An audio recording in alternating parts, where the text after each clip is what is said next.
Yeah, so Canton was awesome. There was one cool. Yes. And your horse riding was cool. Yeah, until I got that. I know. Is that where that came Canton's a from? pretty cool. It was so cool. That museum was just, we were in awe. Yeah.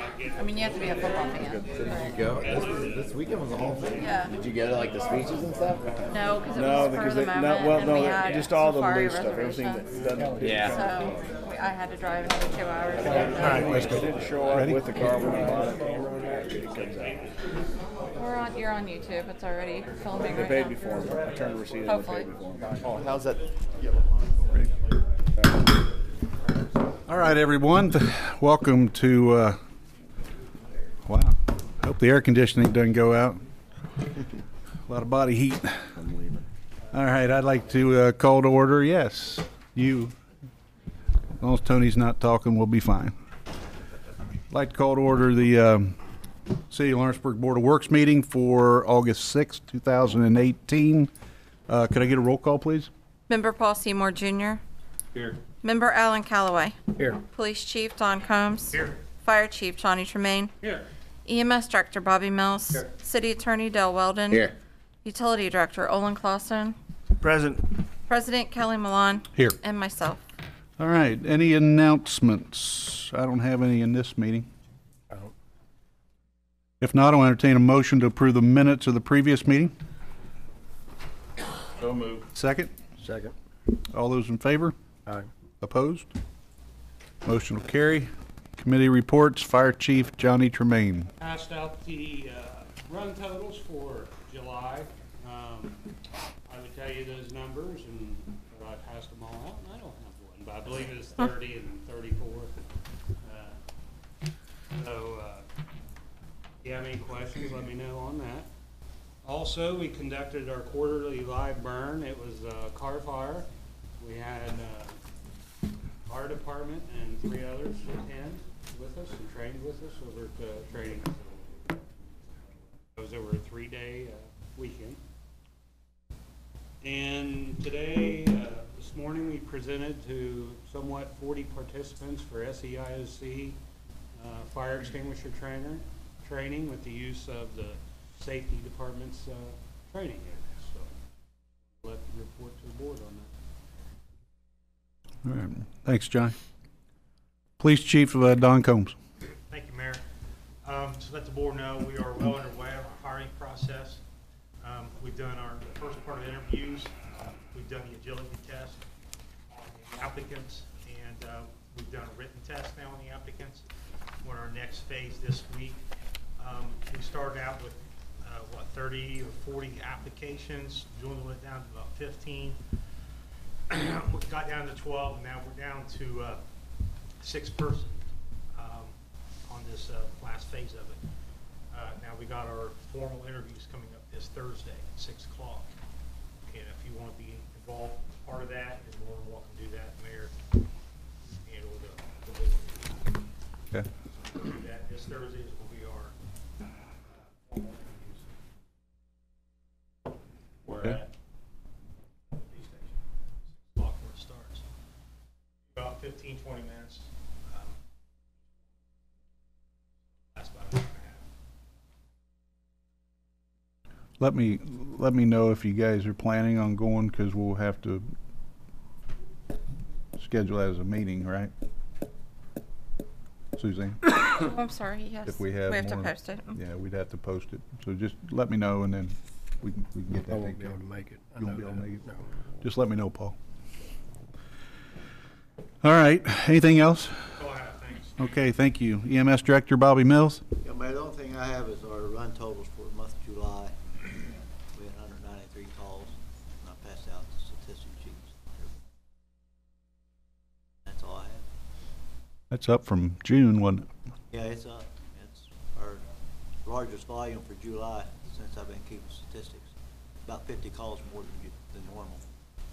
Overdoses were up too. Yeah, for that month, actually, they were. That's the highest total for the year, actually. New batch comes to town, so.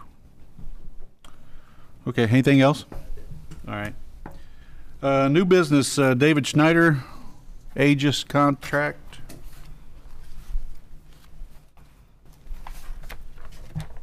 Thank you, Your Honor. Board. David Snyder, I'm here representing the IT committee for the city of Lawrenceburg.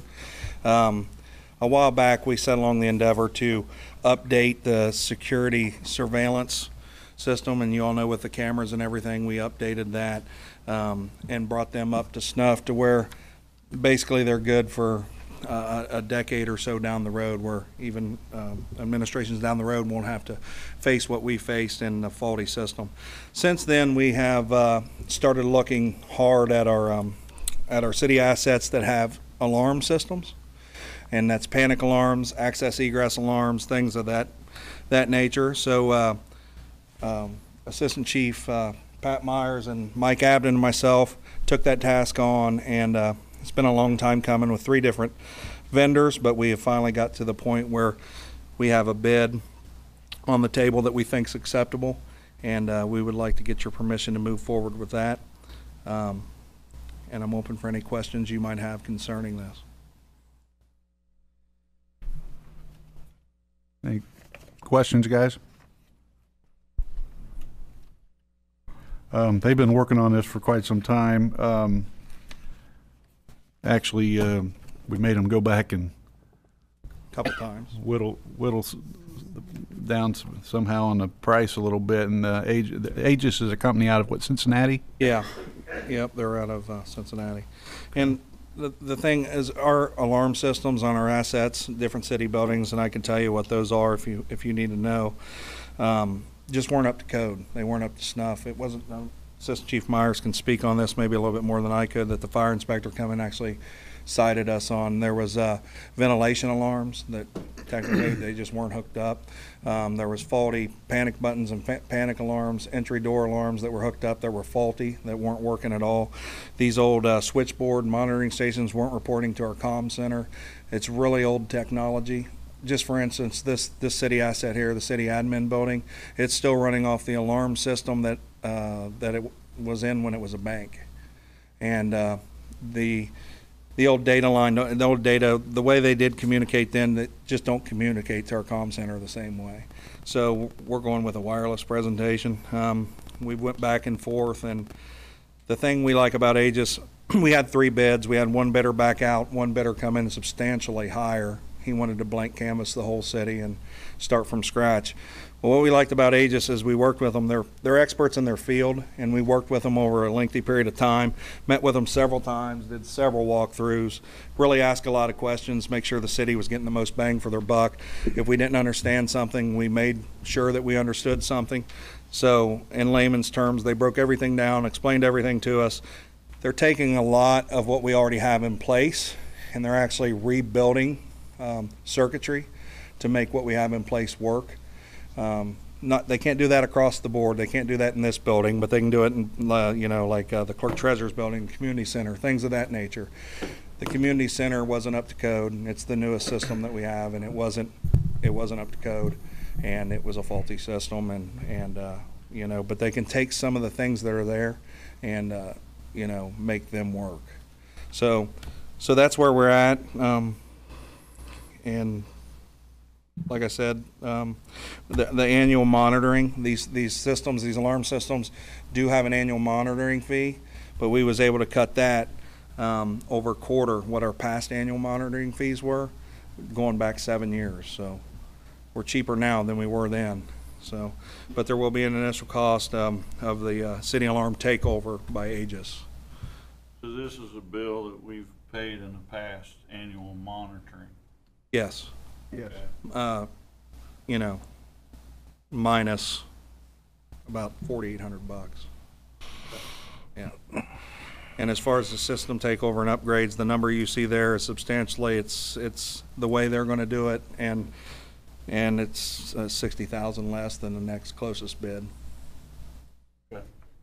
So this will include this amount right here. This $32,000 includes the first year of monitoring. Yeah, that also includes the first year monitoring. And just so you guys are clear, the locations that covers the data center, Agner Hall, water plant, admin building, clerk treasurer's building, police department, community center, and fire department, all of which are city assets that are currently supposedly monitored that are not monitored. I can't say totally not monitored, but it's not up to snuff. I mean, it's faulty system. So there again, this goes along with the plunge we took on the, that we inherited on the city surveillance, where we finally just kind of blank canvassed that thing and started all over. But it's going to be the admin of this city for the next 15 years shouldn't have to worry about that at all. So it's an expense that fell during this administration, but an expense nonetheless that we had to do to protect our city assets. Any questions? I'd like to make a motion that we move forward with the group's recommendation on this. All right, so the motion on the floor is to approve the Aegis contract for $32,933.06. Second? Second. All those in favor? Aye. Opposed? Motion will carry. Thanks, guys, for taking that on. All right, I have no other new business tonight.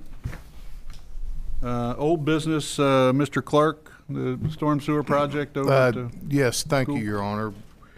We encountered a major issue with the current storm sewer project that goes from Elm Street to the high school to take care of that. At this time, if you guys approve all this, I would like for the Board of Works to deem this an emergency repair situation, just for contract purposes, to consider this change order. I'm not going to get into the details. I have Cindy Ford here with Structure Point, and at this time I'd like for her to take the podium and explain what has gone on and why we're in front of you tonight. Thank you.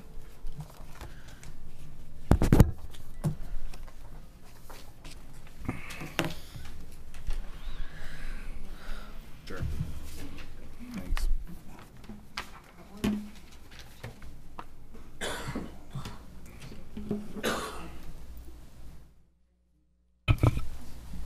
Good afternoon. As Mike Cindy Fort with American Structure Point. As Mike indicated, as the contractor was performing the work as was planned on the high school side of this culvert, and that's the location where the culvert pipe had been cut. The head wall had been removed, and it was supposed to be connected to a box structure the school put in to kind of connect those two and eliminate an open area. That connection never got made, and over the course of time, the pipe has settled. Now, Lane Consultants did our survey, and they went back in their records and found that in 2008, the sewer was at an elevation of 450.96. We'll call that 0 for speaking purposes. When we surveyed it in December of 2017, it was almost a foot lower than that. When the contractor uncovered it, as he was required to do to clean all the sediment out so we could abandon the pipe properly, it had settled another 3 3/4 feet. Mostly in that, so in that bad storm flood we had this spring, early winter, late winter, the pipe had settled that much. Now, we knew it was covered with sediment because you could see that with your own eyeballs. What we didn't know is that it had settled so far. The soil in that area is quick, meaning that it has no structural support. The water, as it's been percolating up through the soil, has loosened all the soils, and so the pipe continues to settle. At about 60 feet, which is about the center line of the highway, there appears to have been a construction joint with a steel plate, probably used during construction. In October, you could see just like an offset joint there. In the May video, and the pictures of that are in your packet, it has come down unevenly, but probably about 7 inches. Contractor went into that pipe using confined space entry methods And that steel plate is now down at least a foot. The pipe from that point toward the high school has cracks in it every 5 to 7, 8 feet, and those are opening. So the side of the pipe toward the high school is really in failure mode. The plan all along has been to abandon this pipe in place so that we don't dig up an US 50. However, because the pipe keeps moving, which allows the topsoil to slough the way it has, which is really why you're pushed over on traffic right now, because of the instability of the slope. So when we discovered all this, we called our geotech engineer, ATC, and John Kerr, who's the senior geotech engineer, came over, we looked at the site, and he recommended doing grouting of the soil to stabilize the soil. So essentially we want to fill the voids in the soil so that it will continue to support the pipe. So don't really want to dig back in the embankment to remove this pipe, let alone get under 50. So the contractor, TT Contracting, Maintenance and Contracting, provided a cost on a time and materials basis to do this grouting. There's two component parts. One is the labor and equipment to install the grout tube. So they use some sort of a handheld hammer to install the grout tubes on a pattern to inject the grout into the soil. The cost for that is $3,695 per day. And grout, which they'll put grout in this envelope 5 feet on either side of the pipe to 8 feet under it to about the top of the pipe, that envelope for about 30 feet along the pipe. That grout costs $76.25 a gallon. So we've estimated that we'll need 6 days of time and 1,000 gallons of grout to do the work, which is $98,420. TT Maintenance gave us a cost for traffic control and drilling the rods in if it's needed. I don't think it's going to be needed. Initially, we were looking at grouting all the way up to the center line of the pipe, but because that's above the normal groundwater elevation, I think we're okay there, soils-wise. So that's the big part of it. The other half of the change we're requesting is that initially the drainage on the what I call the east side of the road, so the river side of the highway, we're going to route around to the elementary school to the drainage basin there. That route makes us go in between the signs for the fireworks store there on 50 at Elm Street. And the owner feels like we're probably going to interrupt her business too much, and she's asked for quite a few things in order to have a right of entry to do the grading work we need to do.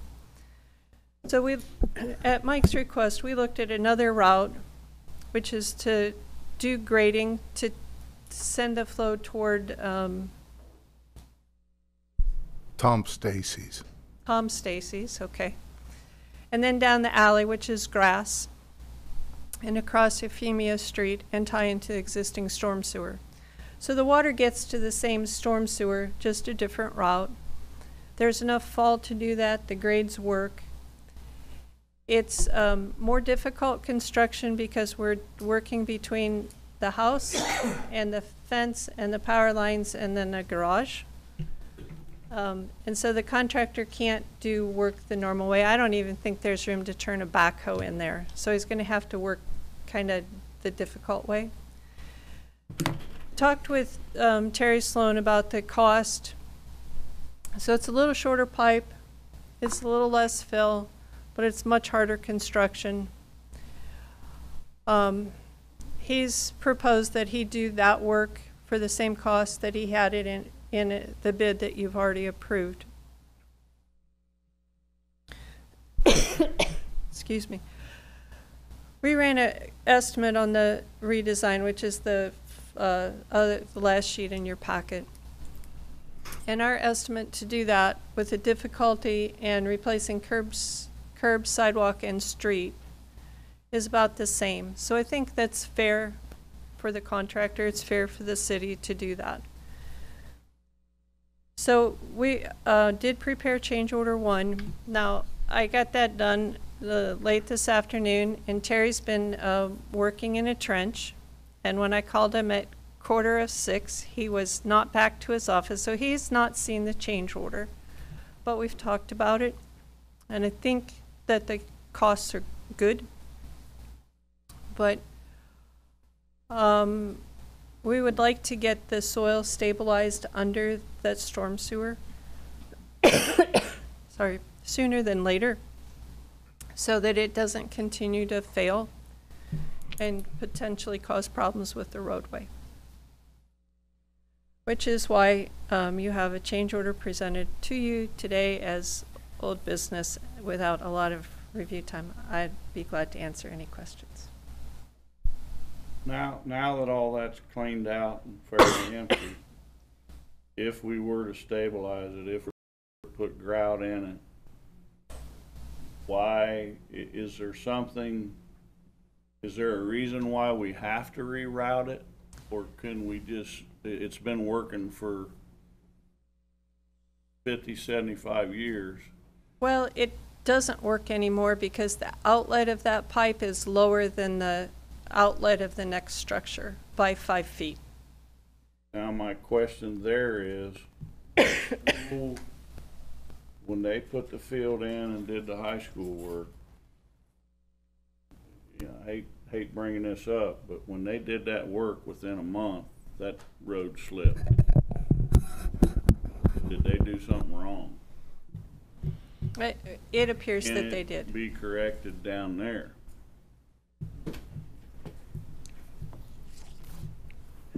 Paul, yeah, I think they removed that head wall, wing wall, and lug, and I definitely think that that had an effect on it. But they already had elevation issues when they did that, where it already settled a little bit. I think the combination of removing that and then the flood that we had last year and the water table, the way it fluctuated, I think that had a lot to do with it. Now, when the school did this, at that time, the pipe going underneath 50, then the mayor can attest to this, was not ours, it was NDOT's. They changed, they passed legislation that turned all the pipes, everything except for the structures and the catch basins, over to the local jurisdictions. So at that time, I actually met with them and I said, as long as the remedial flood control's not affected, and it wouldn't, it would just fill up at the bottom and then flow out the existing pipe. And NDOT is good with it. You know, it wasn't our call. NDOT was good with the school doing this. Since then, though, it has become our pipe. It has failed, and we could do this, but we'd, you know, where we could utilize it the same way. But you're talking a mega project where you would have to install a lot of sheet piling because of that steep embankment, and we don't want to buy US 50. Are we doing anything to, it wasn't the normal sand boil that the guy's been pointing out to me. It was a huge sand boil. Is there anything being done to correct that, or can you do any benefit to that? And I think supporting that structure so it can't move anymore and filling the voids in, I think is the best we can do. Cindy may... Well, you may have Cindy explain the release system that we've installed. Well, that's true, Mario. There's two things. One, the grout is a polyurethane grout, and so it's it'll gel up with the sand particulates, but it is the same material we use to exclude water from sanitary sewers when we're trying to seal a leak. So it will help stabilize that. Secondly, we did install an under drain from the end of that pipe into the existing structure, and filled that with gravel wrapped in geofabric, so that that area will drain into the storm sewer system. How, once we reroute, how much will still, are we eliminating anything going into that? It routes around, Paul, and it crosses 50, a couple hundred feet to the west in an existing structure. So the same amount of water, which isn't a large amount, Right. in that watershed for that area, will still end up down at the football field. It'll be closer to Tiger Boulevard, and it'll go down, and it's directly piped and tied into where it goes behind First Financial and around the whole loop.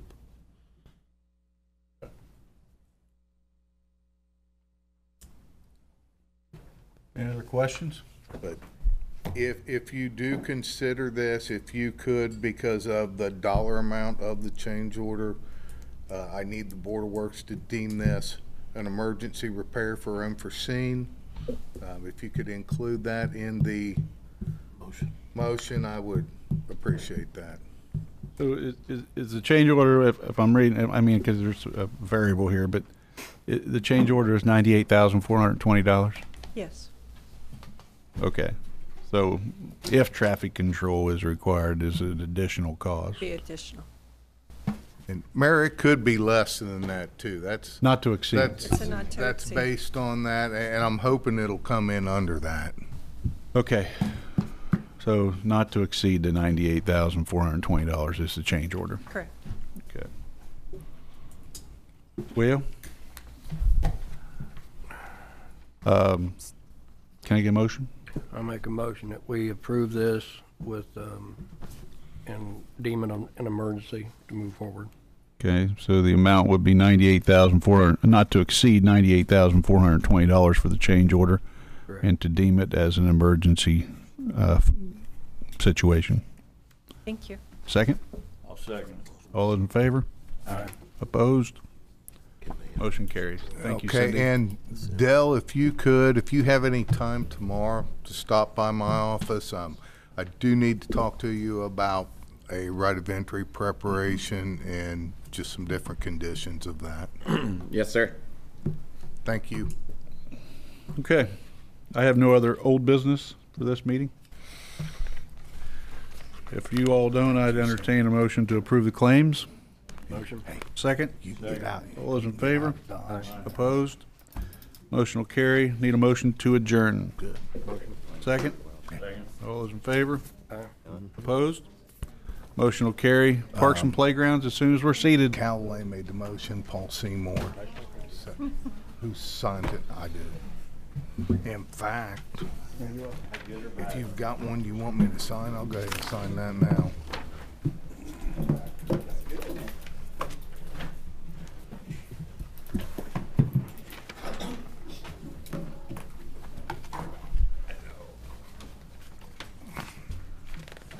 All right, I'd like to call to order the Lawrenceburg Parks and Playgrounds meeting for August the 6th, 2018. Could I get a roll call, please? Member Tony Abbott. Here. Member Aaron Cook. Here. Member Mel Davis. Here.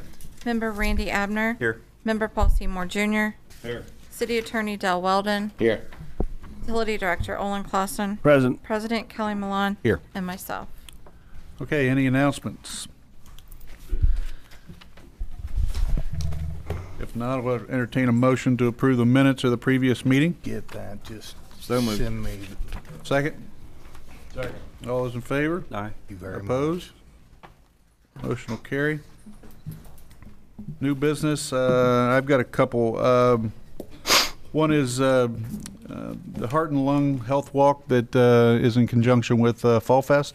They were just wanting to ask permission to utilize the trail again this year during Fall Fest to have the Heart and Lung Health Walk. I'd entertain a motion to approve that if you've got questions.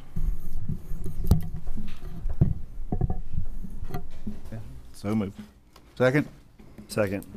All those in favor? Aye. Opposed? Motion will carry. And I got one other item that we've been wrestling with a little bit. Trying to keep our parks, number one, safe at night, but number two, from anything that shouldn't be going on in those parks to try and help with that situation. I'm recommending and for discussion, but I'd like to, if you like it, let's move forward with it tonight and get it done. But I'd like to see some park signage at each park that just says gives a park hours, or like 6 a.m. to 10 p.m. I mean, we don't have to do anything more than that, I don't believe, but I think it might help. And if a police officer would happen to see somebody in a park at 11 o'clock or midnight, I mean, they obviously can question. But it's just a suggestion. Yes. Your Honor, along with the sign, do we not need an ordinance for those folks to enforce it? Well, I was told no. I mean, as far as we're not. As far as enforcing it, I mean, it would just, if somebody's in there after 10 o'clock, then we can. You obviously can. You know, there's something. They're doing something in there. We would have to exclude like baseball games, little league games, football games, because those do go after 10. So. I mean, you could move it to 11 if you want. I don't know. I just thinking if we had some some. You could say excluding legal activities. Your definition of legal and somebody else's definition of legal might be different. I mean, that's just a suggestion. I'm open to ideas. I don't know if you guys have something better to suggest. Just trying to ease that situation a little bit.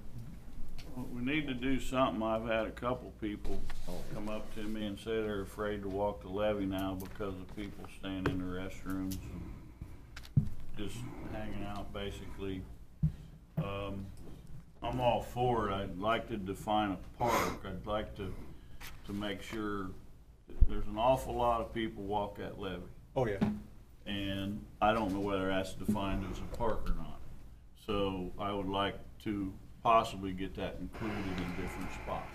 The trailhead in the past has been considered a park, and matter of fact, I think it's covered underneath our parks. But the trail itself isn't. Well, like correct? I said, the trailhead would The be trailhead? part of the. Okay. Mike. This is just a comment. I know at one time, and this is about what Loveville Park Hall. We actually had the police would go up, lock the gate at 10 o'clock, and then open it at 6. We actually got a lot of pushback. There were a lot of adults and parents, believe it or not, that after they got supper done, got the kids in bed, they would actually go to the park and walk between 10 and 12 o'clock at night, because that's the only chance they had. So I'm just bringing that to your attention. When we did shut the gates at 10 o'clock, we did get pushback. And actually, the boat docks was considered part of our parks also. That's a park now. So, you know, your attorneys or lay fishermen. I'm all for putting signs up. All for it. Don't know what they should say, but that's Well, couldn't we just put a sign up at each park that we want it? Like Arch Street Park closes at 10. Tate Street Park, something, just, this is when the park closes. Yeah, I think. And that way we don't have to do them all. Like the boat docks, we can leave that open. Chief, you got anything to say about this? Or? Well, I would need something to enforce that. Yeah. You know, if we want to close it at 10. So you need an ordinance? Park or Park Street or whatever, if we're there, we can tell them. And if they refuse, well, this is a public area, I'm not leaving, I need some, you know, back, you know, and able to enforce that. And Mike is right about that Ludlow Hill Park. Years ago, we used to do that. But people do go up there, you know, legitimate up there and walk and all that, so. And you think about, you know, but you know, there are kids up there after 11, no need for them to be up there. And I'm for it, you know, for that part of it. That I need something to back me up there to enforce it. Maybe talk to all these guys and get a proposal together. Yeah, we get a proposal together and bring it back. Can we get a list of all the, what's included under the parks? Yeah, sure. Yeah, we'll get something put together. Do you have something, Tim? I can tell you, but my backyard overlooks the Arch Street Park, and after 10 p.m., that's when all the bad things happen. During the course of the day, it's a family-friendly park, but after 10 o'clock, it gets a little rough back there. I agree. And it's not just Arch Street, it's other parks as well. But we'll come up with something and get you a list of areas we're talking about, and if we have to go by ordinances as well, we'll get something put together. Make them specific, you know. Does everybody think it's a good idea? Yeah. Okay, that's what I'm looking for. Everybody thinks it's a good idea to explore that. And it could look something like, you know, like the salary ordinance does one ordinance, but each park have a different time by it or whatever, Sure. just one ordinance. Sure. Okay. All right, that's all I wanted to bring up. Next item, Mr. Palmer, Whiskey City Spirit Run. Thank you, Your Honor. How are you guys? Good. How you doing? Doing well. This year's city run, just look for the same permission we've had in the past for the past couple years to run the 5K along with the Whiskey City Festival.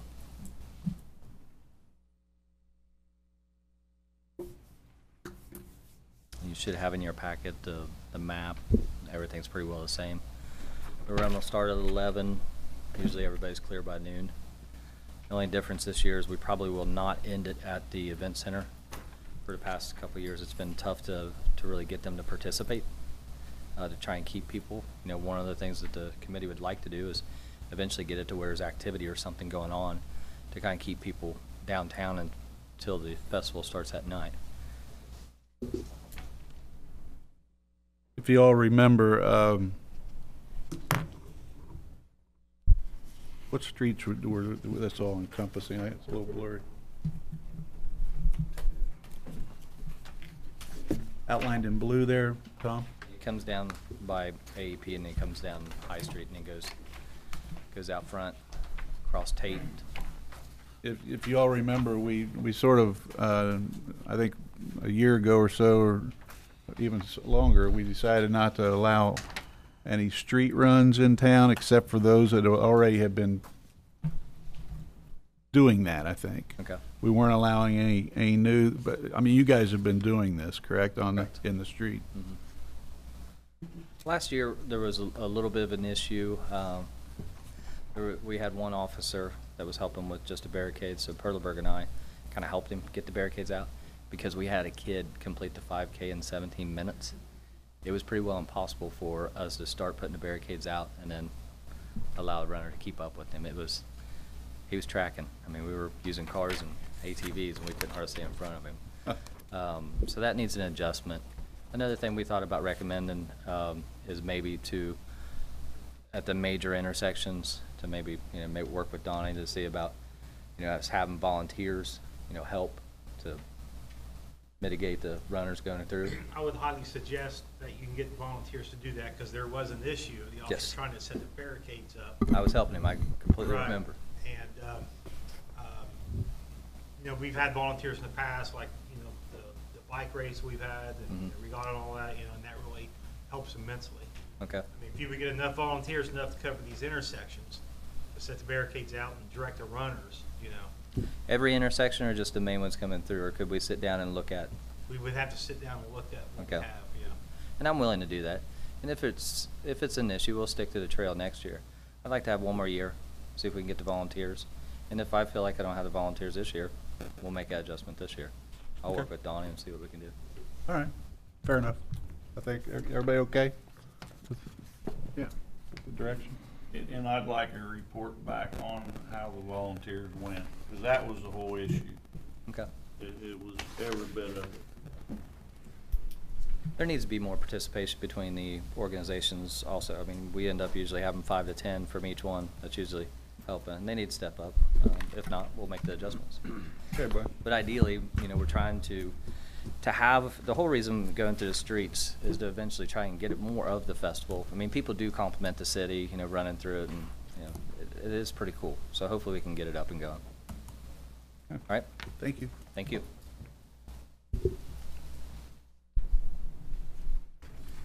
So I would like to get a motion to approve this event. So moved. Second? I'll second. All those in favor? Opposed? That motion will carry. Thank you. All right, Mr. Messmore, Relay for Life, Todd Creech Park. Yeah, I was, Mayor, thank you. I was approached by the area manager for the Relay for Life, and as you know, it started out about 22 years ago at Lawrenceburg High School around the track, and then it moved to South Dearborn. And it's gone from a 24-hour event to a 12-hour event. And just over time, over those last 22 years, we raised $2.6 million and a little bit more change. But they are interested in this year looking at Todd Creech Park as a different venue for the Relay for Life, and wanted to know if the park board would entertain that idea. We still have a little bit of logistic work to do to think things through, but they would want the use of the concession stand and the shelters around that park from 11 in the morning until 11 in the evening. I've already talked to Jamie, and he doesn't see a conflict. If anything, there'll be a t-ball game early in the morning. And with the Lions Club, you mean? Yeah. Yeah. So I guess at this point, if you would entertain the idea, we would go in and investigate a little more strategically and logistically, and see if there's anything that would prohibit us from continuing that line of thought. What's the date, Brian? May 18th, Saturday, May 18th, 2019. Okay.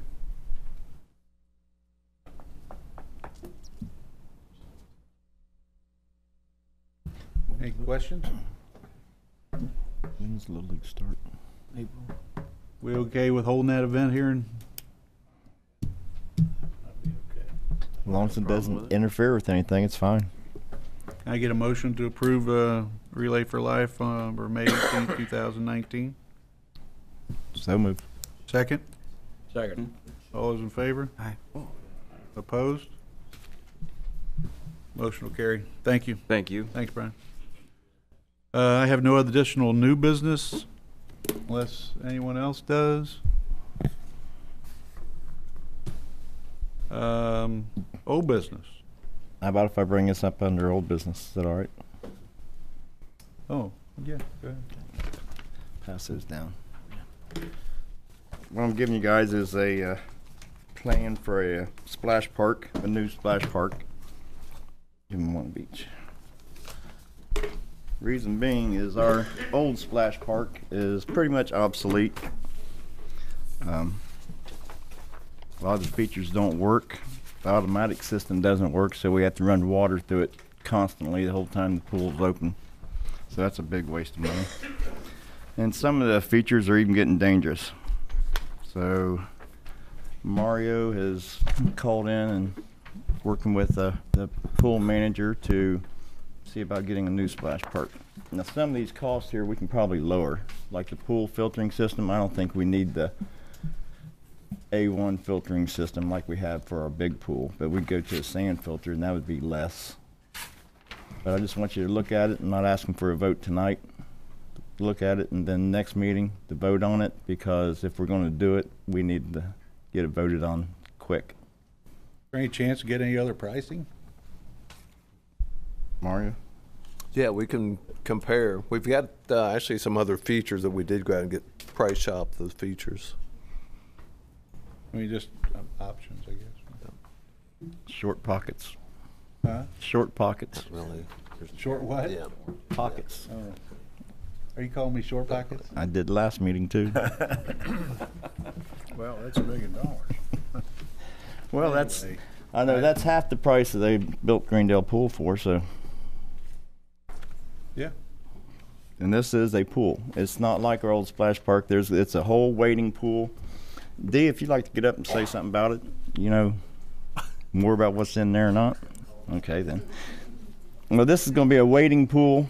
We get rid of the baby pool and all the features. Most of the features will be inside that pool itself. So, well, when we were looking at this, we've talked about this for a couple years. I've talked with Mr. Todd several times. We've been looking at it. We've met with a few people about it. There's a few things we looked at when we were looking at designing this. One of the things, you know, is to get a bigger baby pool area, because one we have, the kids call basically a little mini hot tub, because it's not very big. It doesn't hold very much. Currently, our baby pool has a leak. It's leaking 2 to 3 inches of water a day. So to fix that, we're going to have to dig it up anyway. So that's going to be an expense.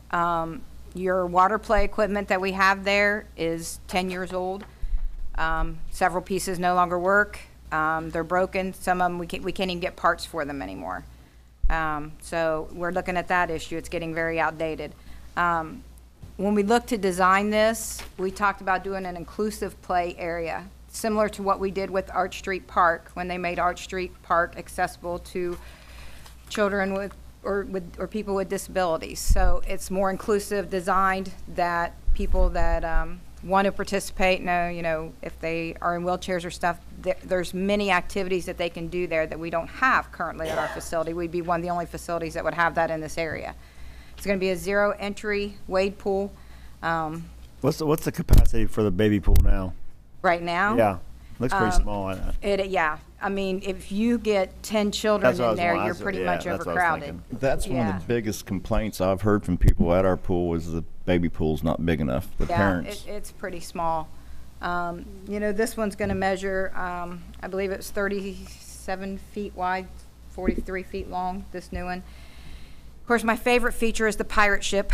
I love it. I don't know if anybody's seen the one. I think there's one at Whitewater. It's a big version. This one's kind of a tailored down version, but it has a dual slide off the back, which, believe it or not, is better than the one that we currently have, that we're having a few issues with. But like I said, the zero entry helps. There's actually a toddler play area that's included in with.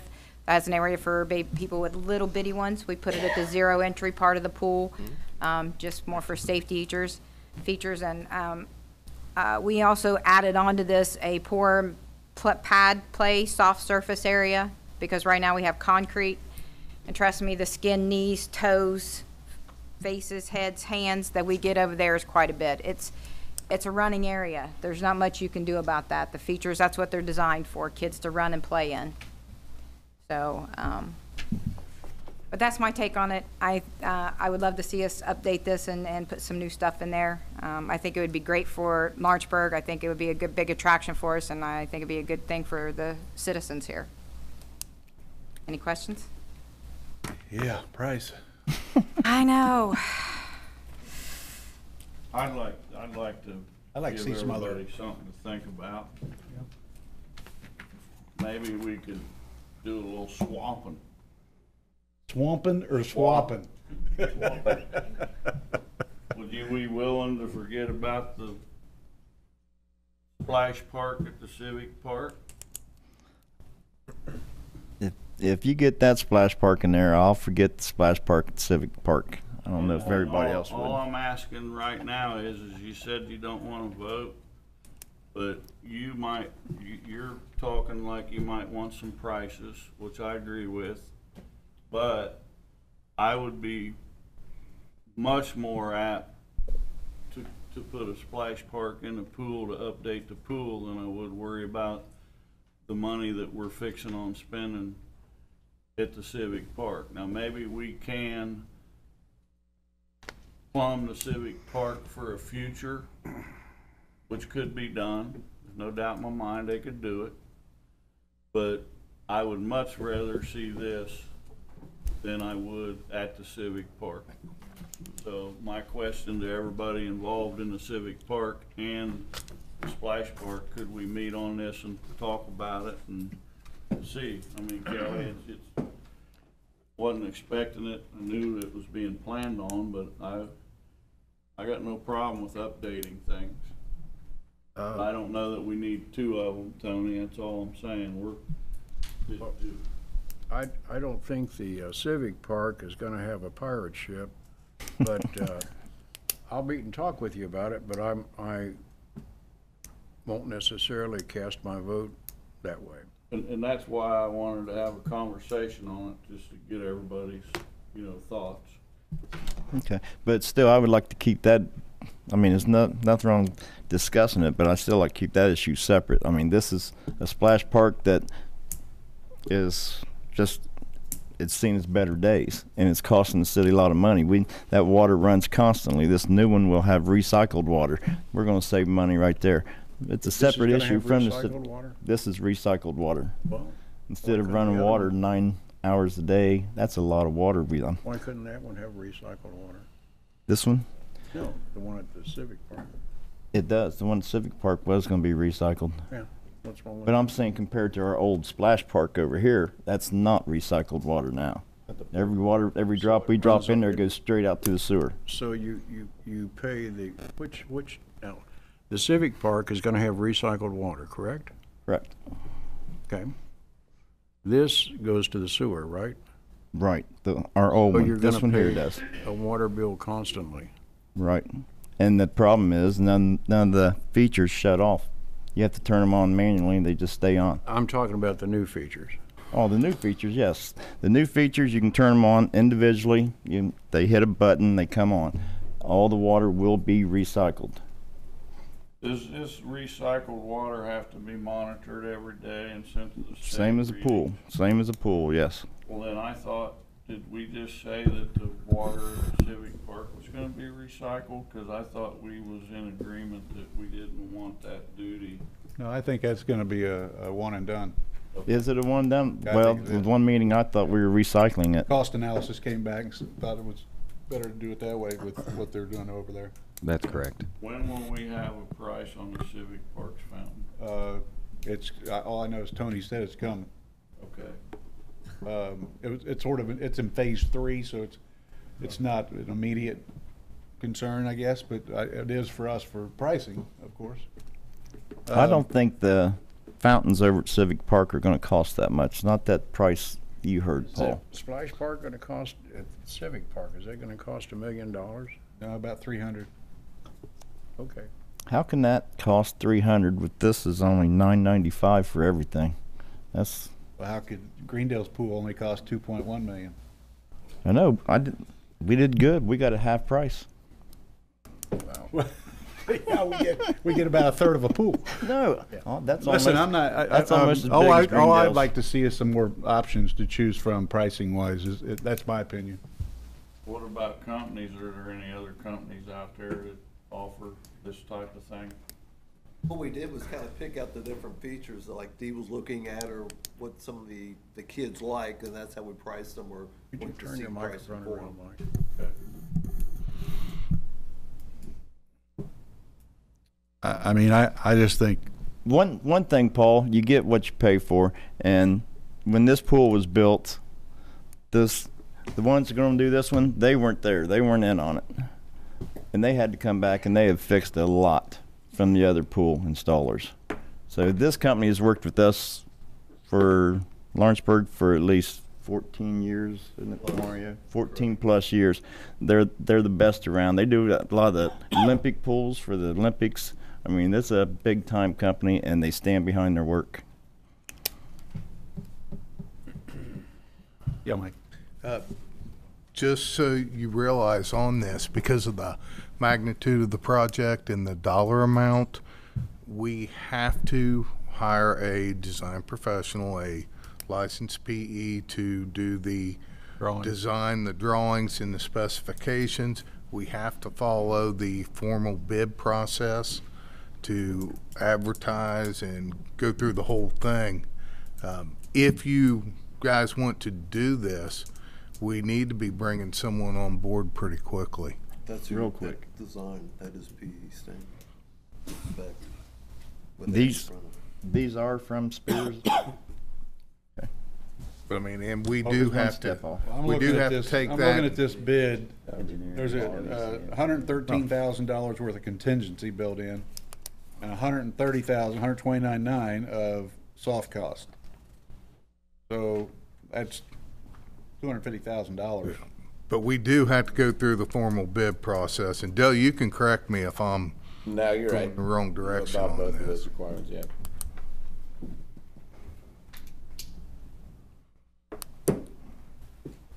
I think we need to explore, I think we need to get some.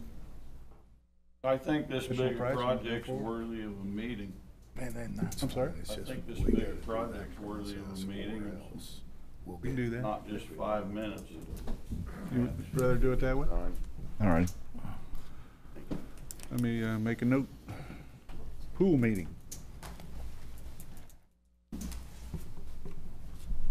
We can do that. Thank you. All right. Any other old business? I got, just a very little bit. Just, you know, a lot of times we all hear all the bad things, and I kept a real close eye out this summer on the parks, playgrounds, summer help, what everybody's done around town. And there was an awful lot of work done around town. Maintenance wise, we painted a bridge, we've done painting up on the hill, we've sealed 2 gazebos, we painted a structure, we sealed all our shelters. Summer help kept our streets looking awful good this year. The flower planting I thought did real well. They are a tremendous help when it comes to cutting grass, I believe.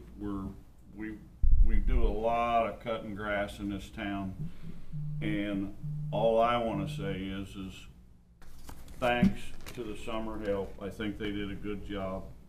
I wasn't with them every day. I don't know. You're going to have problems with kids. You're just going to have it. But for the amount of work that I seen done this year, I was very happy with them. So that's, you know, take that back to the people, but I think they did a real good job this year. Speaking of that, Paul, it made me think of something. Mario, when will the slide pads going on Arch Street, or are they in yet? I believe some of them have come in. We'll get with Toby to find out when the install's gonna be. All right. Yeah, we're actually going through each park and identifying things that we need to be replaced, since, you know, we're getting to the end of the season, so to speak, and so we'll have everything hopefully installed this fall, but if not, it'll be first of the spring. Get everything done for next season, so to It's speak. actually slated for the paint work to be this week for the basketball court too, depending on the weather. And I might have just limited that, but the utility summer help this year with the project that the city, the conservancy, and utilities got jointly going on over there in the park. That summer help did a real nice job this year over at the new rodeo arena. So I'm looking forward to that weekend of events. They've been over there awful busy too. So all around, we've had a good effort by summer help. Okay. Any other old business? If not, entertain a motion to approve the claims. So moved. Second? Second. All those in favor? Aye. Opposed? Motion will carry. Need a motion to adjourn. So moved. Second? Second. All those in favor? Aye. Opposed? Motion will carry. All right, at this point, I'd like to open up the Lawrenceburg Utility Board meeting for August 6, 2018 with a roll call, please. Member Tony Abbott. Here. Member Aaron Cook. Here. Member Mel Davis. Here. Member Randy Abner. Here. Member Paul Seymour Jr. Here. City Attorney Del Weldon. Here. Utility Director Olin Clausen. Present. President Kelly Malone. Here. And myself. Okay, announcements. I've got one before you get going there, Olin. A few months ago, you guys had approved some money to do a study, a feasibility, like an initial feasibility study about looking into the electric utilities from Lawrenceburg and Greendale, seeing if there's ever a possibility to see if anything can be done cheaper. What I want to do tonight is just tell you a little bit more about what's gone on and what we're doing, or what's going on with that. And it's actually just a 2 or 3 sentences. It was both signed by myself and Mayor Weiss out in Greendale, but and I'll read it verbatim. It's Lawrenceburg Utilities and Greendale Utilities are in agreement to investigate the feasibility of combining their electric utilities into a common entity. After the details are flushed out, the results will be shared with each municipality's utility board for discussion and vetting. So there's nothing going on other than the next part of the study, okay? And all the details are going to be flushed out, and then all those details are going to come back to you guys as a utility board and Greendale's as well.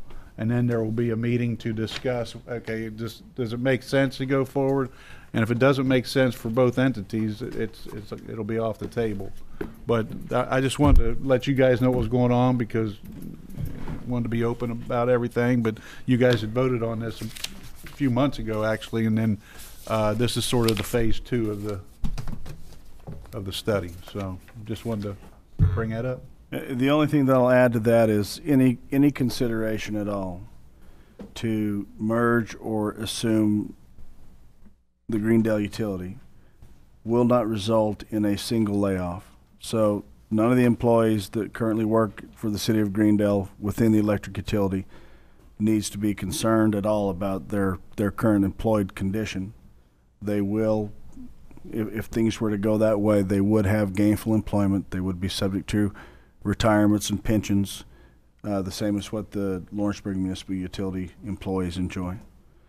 So sometimes we need to state those things that directly, because the rumor mill can kind of take them and turn them around. But as the mayor stated, this is just an inquiry that was done at the request, really, mutually of both mayors, to see if there weren't some savings that could be accomplished. Economy of scale savings for both communities. Is this just for the electric utility only? Electric okay. only, Yeah. Aaron, yes. And just so everybody knows, Mayor Weiss is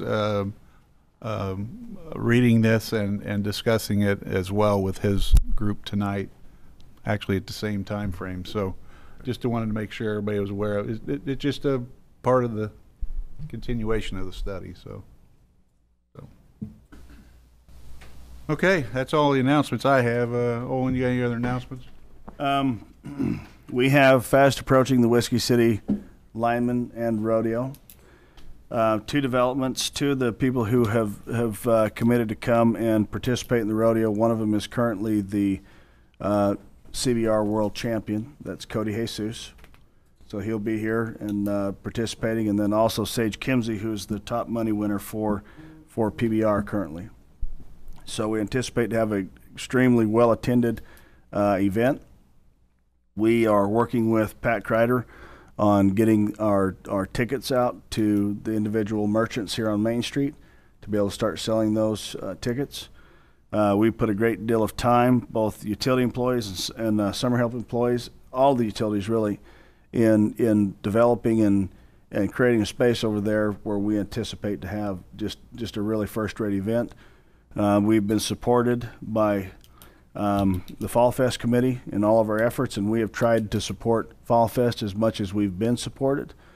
And it's going to be a great time to be in the city of Lawrenceburg. There's going to be a lot of activities going on within the city that are going to be just really awesome activities and fun for the entire family. That's all I have. Okay. I'll entertain a motion to approve the minutes of the previous meeting. Moved. Second? Second. All those in favor? Aye. Opposed? Motion will carry. Committee reports. Other than the make-ready work that we're continuing to engage in for the fiber optics project, we anticipate in the next week or so to have a completed data center. I'll be working with the mayor's office, as the rest of the council, to be able to have a ribbon cutting for that debut, so that we can talk about that and what that means to the community. we're one of only a very, very small number of communities across the entire country that will be able to talk about having this kind of an asset within their community. So from my position, I want to thank Utility Service Board for believing that we could accomplish this, for supporting us in this endeavor, and I look forward to cutting the ribbon with all of you present. Yeah, well, you better not be cutting the ribbon. You're not very good with sharp objects. Just saying. Touche. Sorry. Had to get that in. That's fair. Give you one of those squared off scissors or whatever. Yeah. All right. New business, Mr. Clausen. Looks like residential and commercial fiber optic rates first. Yeah, so tonight there's been a lot of anticipation about what the actual rates will be for the services that we're going to provide for fiber optics to the home, and also ISP services. So tonight I'd like to invite Mushtaba to come to the podium, and we'll talk a little bit about those. And also I'll have Mark Alson kind of tag team this with him, and we'll get into a memorandum that we're going to propose to the council tonight that really speaks to our ability to be competitive in what will be a different market than the water and sewer and electric utilities. Water and sewer electric, in a lot of senses, you're a captive customer. If you're a customer of Lawrenceburg Municipal Utilities when it comes to electric, you're probably not ever going to be a customer of Duke Energy or AEP. This is a very different business model. This is a competitive business model. And so some of the things that we'll discuss tonight speak directly to that. Thank you, Mr. Clausen. Mayor, council members, thank you for giving me the opportunity to assist in developing the rate structures for the new Whiskey City fiber and data internet services. First of all, the purpose of how I developed the rates was not necessarily just to make as much money and get the quickest payback, but to provide the residents and the businesses with reliable, high-speed, gigabit speed internet services at a reasonable cost, and at the same time have it sustainable for the future. In that, our rates that I've developed are lower than the national average. They're lower than the cities in Indiana. And the whole purpose of that is economic development and to make the lives better for everyone that lives here and does business with the city of Lawrenceburg. For the residential rates, I've broken it down into 4 tiers. We've got a free wireless service that will be available in all your public spaces, such as the whole downtown area and the parks. For our next tier is a 20 meg service, and that is $19.99.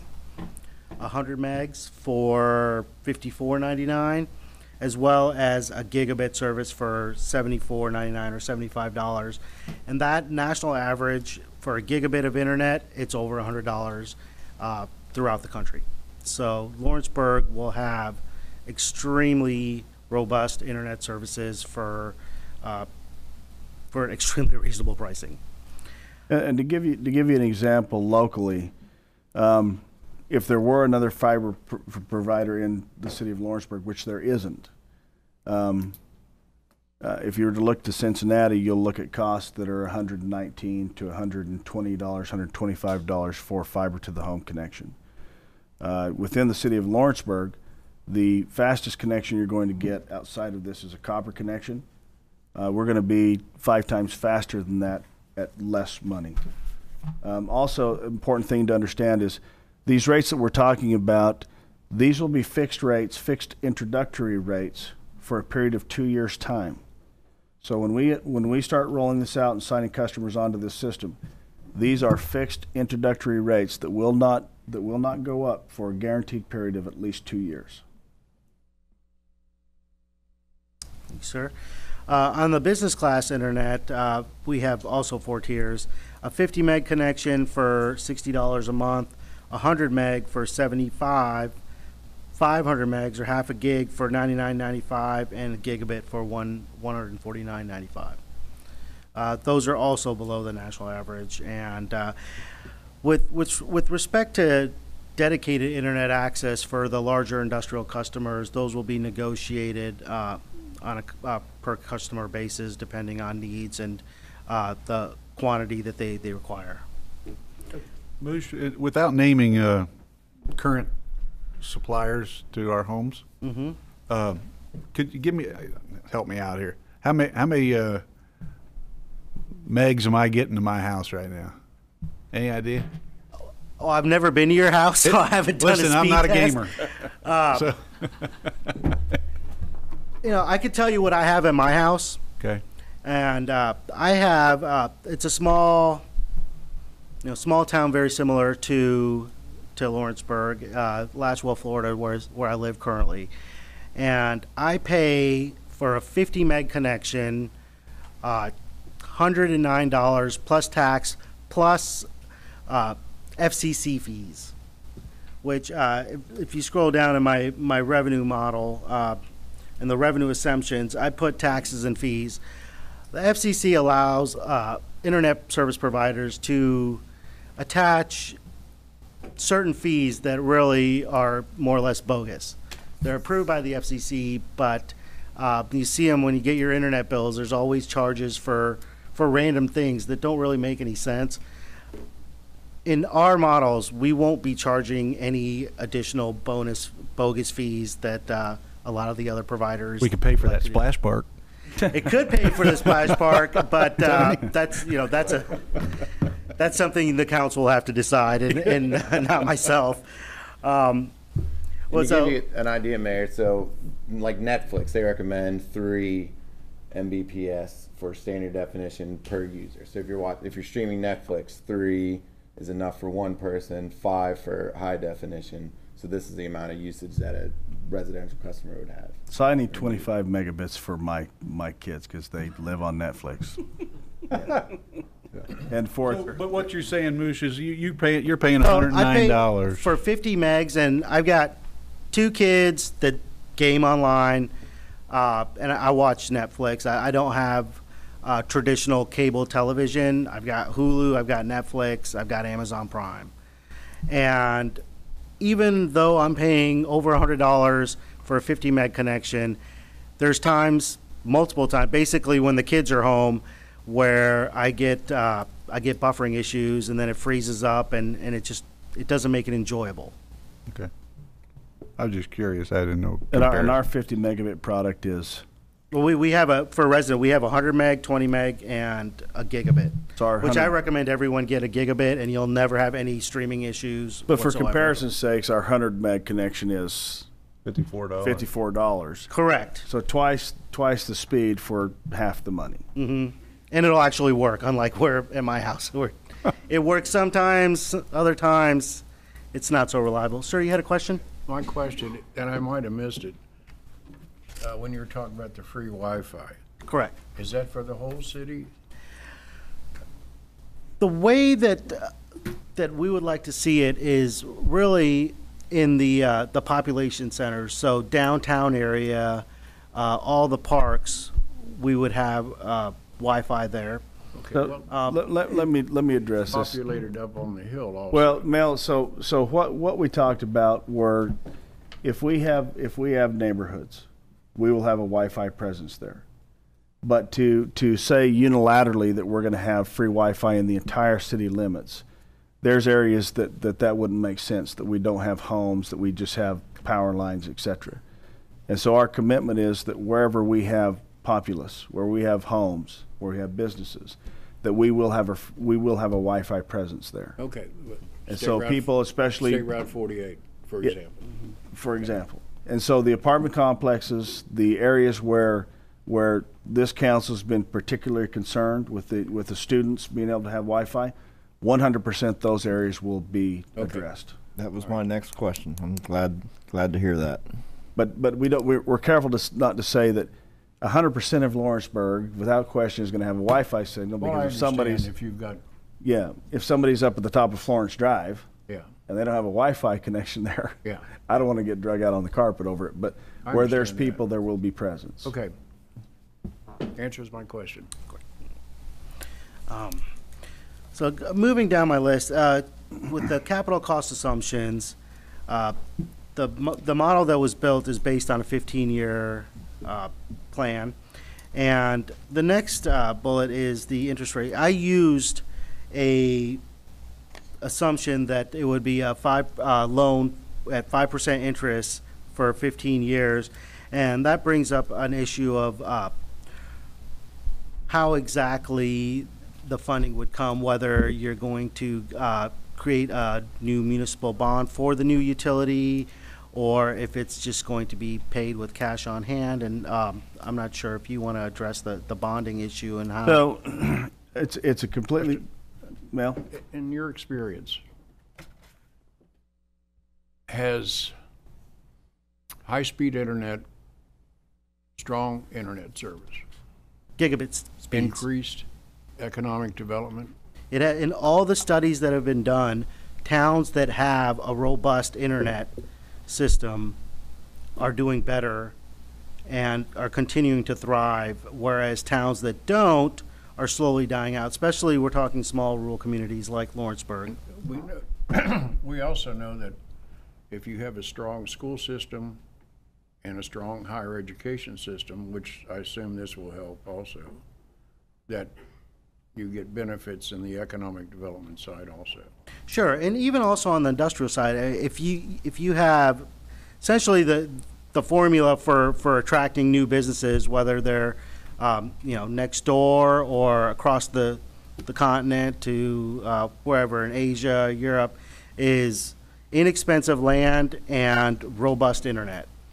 And that's I'm not sure about the land, but as far as internet, we will have that covered. Because we can offer dedicated internet services just like any other large metropolitan area, whether it's Indianapolis, Chicago, New York, and so forth. Or we can provide dark fiber between Absolutely. building A and building Z. Correct. So if you have two entities in separate parts of town and you wanted pure glass between those, that's another service that the Whiskey City data and fiber can provide. So from a network perspective, I'll give an example. Ivy Tech up here at the top of High Street, and Ivy Tech at Riverview or Lakeside, Lakeview. Anyway, they would be viewed on the network as a single facility, a single campus. We've had discussions with the hospital about some of the offices that they have that are satellite offices. From a network perspective, they would be viewed as a single building, single entity. And so we'd have the availability to do that.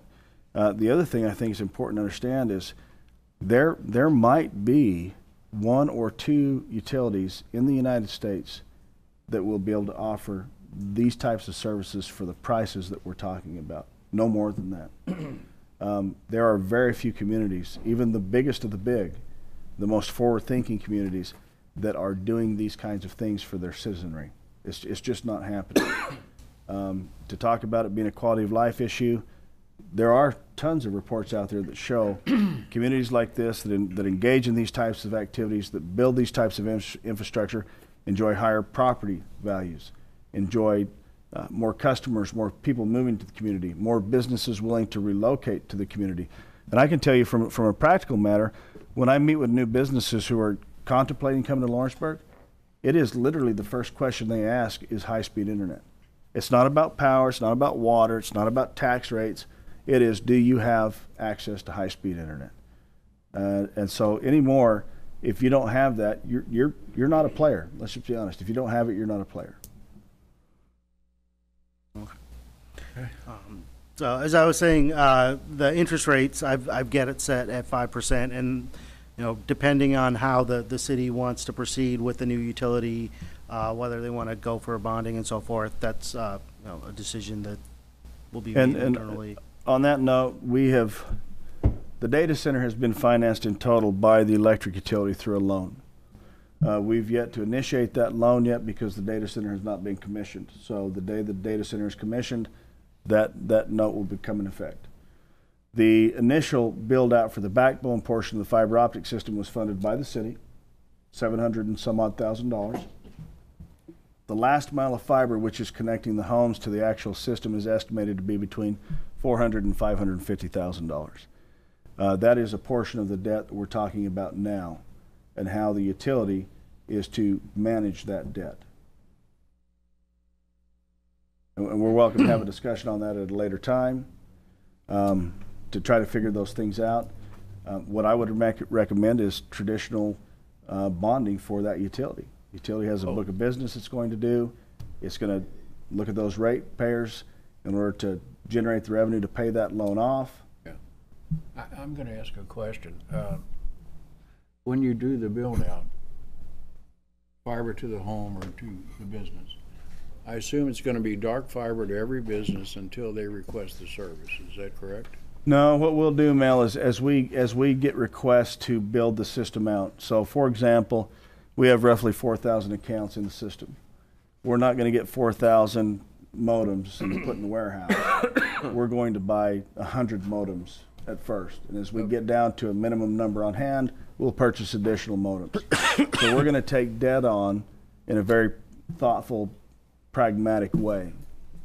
If we're taking debt on, we're going to be having customers on the backside of that debt to repay that debt. And the build out you said was 400 to 500. Is that right? 450 to 550,000. Okay, correct. Well, why couldn't we use, and maybe I'm not using the proper term, municipal development funds to fund that? If it's going to benefit eventually economic development and development of our city, I think that's what those funds are for. Well, I think when you get into those questions, it's, you know, my job isn't to suggest where the funds come from. My job is just to tell you how we will pay for the utility, how the utility becomes self-sufficient and sustainable. You're saying the utility could pay it back over a 15-year loan at 5% interest? That's what I'm suggesting, that we go and get traditional bonding. Yeah. We pay that debt back over time. That's what every other utility in America is doing. Why don't you borrow it from the MDF and pay back 3% over 15 years? I'd rather have 5. How about 4? But I think that we could all, the one thing we can all take comfort in is the model that we built is extremely conservative. It's not lofty, it's not trying to set objectives or benchmarks that are unattainable. Maybe bond 100,000 of it, or something to get you a bond rating. I don't know what the minimum amount is to get a bond rating, but I don't know either. But if the rates are going to support the payments for what you've accomplished already, I wouldn't bother me to kick in some out of the MDF. That's my opinion. Well, again, that's your guys' side of the equation. Mine is just to report to you of what our finance needs are, what I think potential solutions are, and what our rate of recovery will be based on the debt that we accumulate. And that's included in this rate structure now? It is, absolutely. So 4%,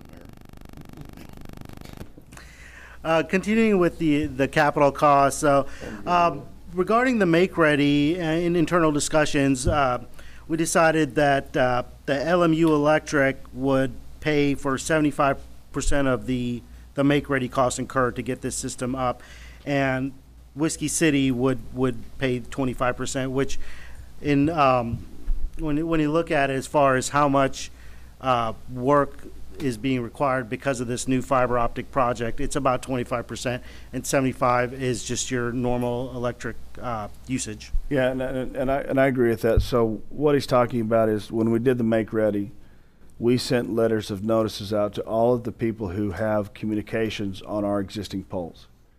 And we gave them the opportunity to come in and to move their facilities down into the comm space as we changed poles out and improve the system. Currently, to date, nobody has done that work. We've had to do that on their behalf. We have tracked every single pole that we've touched. We have tracked the amount of work that we've had to do, in addition to the work we should have had to have done to comply with the comm space and the FCC regulations. We believe that about a quarter of that cost would have legitimately been Whiskey City Fiber and Data's cost. We also believe that a quarter of that cost would have legitimately been the other providers. And so we are in negotiations with them now to recover the monies that we've spent out of the, to be made whole out of the electric utility. Now, the poles and the bulk of that work, anybody driving down 50 and looks at the left-hand side of the road as you're going towards Aurora, there's an obvious benefit that the electric utility has enjoyed in the improvement of that system. It would be unfair for us to try to say that 100% of that cost should belong to one of the other providers or this new utility. So we are willing to accept what we think is rightful and what we think is appropriate for the electric utility to appreciate that benefit. Brings up another question. Will the fiber utility be required to pay a pole attachment fee? That's a great question, Mel. I think that because I think we can approach it in one of a few ways. We can approach it in a blanket negotiation with the utility itself, the electric utility who owns the asset. We can approach it through a franchise fee. But we do have, I'll put it this way, we do have advantages because of the ownership that are different from maybe the other utilities. Maybe that's a legal question. Well, no, we've talked about it. Yeah. It boils down to this: we own the assets, we own the rights of ways, Right. we own those things, and so we, whether they like it or not, we derive a benefit from that. And I mean that's just the way it goes. Yeah. I know in other cities that we've worked with, if the city utility owns the infrastructure and they also do fiber optic services, they don't charge themselves a pole attachment fee. They won't? That, not in any city I've seen. I just want to make sure that the delineation is not skewed by giving something away. Sure. Okay. Because that eventually will come back to the utility board with some 8-ball trying to sue us, so. No, it's always better to make sure that that it's done the legal way. And look, as far as more assumptions on the capital cost, as far as the electronics, the carrier grade stuff has been depreciated over 10 years. The fiber to the home PON equipment, including modems and so forth, depreciate those in 5 years, and with a salvage rate of almost 0, because those things just break. As far as the fiber assets themselves, due to the regular maintenance that we'll be doing on the system, I did not depreciate the fiber assets itself. And then obviously the model does not reflect any expansion to Aurora or Greendale or Hidden Valley or any other areas outside the municipal boundaries of the city of Lawrenceburg. That would be paid by whoever requests the expansion. Correct. And as far as labor assumptions, the wonderful things of this utility is it will help in job creation, and Whiskey City will have to create the following positions: a telecom manager, a network supervisor in charge of the data center, 2 customer premise equipment installation techs. 1 will hire immediately, 1 can be done in the future, and all these positions, they will be hired on an as-needed basis. If the city can do it themselves without having to hire additional folks, then we're going to do that until we're showing positive cash flow. We'll also need 2 repair and troubleshooting technicians at the network operations center, the data center. We would need 1 right away, and then 1 we can hire in the future as we expand. And so what we've done is the 2 positions that he's talking about really are 4. So 1 immediately, 1 potentially for both of those categories. We have effectively, Jenny Felix and I met this morning. We effectively have condensed those 2 positions, the descriptions, into 1. We're going to be hiring those 2 individuals, cross-training them to perform each other's tasks. That way we have some overlap. And as we expand, we'll look to get a 3rd person who is also cross-trained to do both tasks, and then a 4th. And I hope we get to the point where we need 4 people, because that means we've got a lot of customers on the system that we're being successful. But right now we'll start off with the 2 customers that we need, and those we've already talked about those. We've already passed those positions, but those are deemed necessary, critical. We're also looking at hiring 3 linemen fiber techs, which will be cross-trained to work on both the electric system as well as any installation on the poles with respect to the fiber. Now, in this model, I've got the lineman FiberTechs subsidized in the same way as we do the make ready, where LMU will assume 75% of the cost for that, and Whiskey City Fiber will do 25%. And on that note, we've been through this process. We've looked at other utilities that have constituted a fiber utility along with their electric. And again, there's advantages that we'll enjoy over that, but we will have properly allocated costs to recover wages for those employees. So whatever percentage of time they spend working electric and whatever percentage of time they spend working on fiber, we'll recover from those respective utilities accordingly. We'll have some summer interns. We had 5 this summer that they helped assist with doing the sales, putting up door hangers on homes and so forth.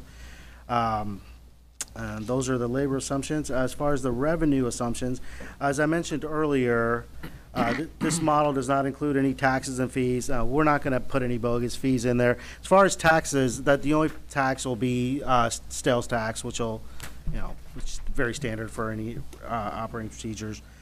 The dedicated internet pricing, that's going to be on a negotiated rate, and that's just subject to discounts for select customers, and they'll all be the larger industrial customers, the hotels and franchises and so forth.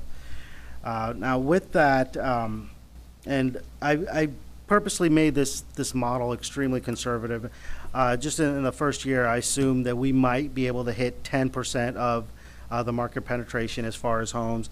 I personally think we can do a lot better than that.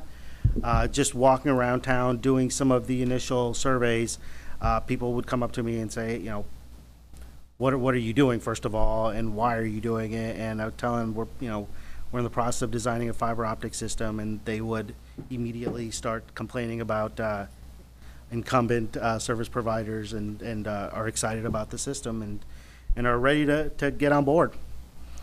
As far as the rate of return on this particular model, it came up to 23%. Net present value, and keep in mind this is over 15 years, came to a little over $8.5 million. Cash flow goes positive in year 7, and the cash flow at the end of 15 years is $6.5 million. And the initial capital cost, which is not in here, but I should have put it in there, was approximately $4.4 million, and that includes the make-ready costs that were incurred.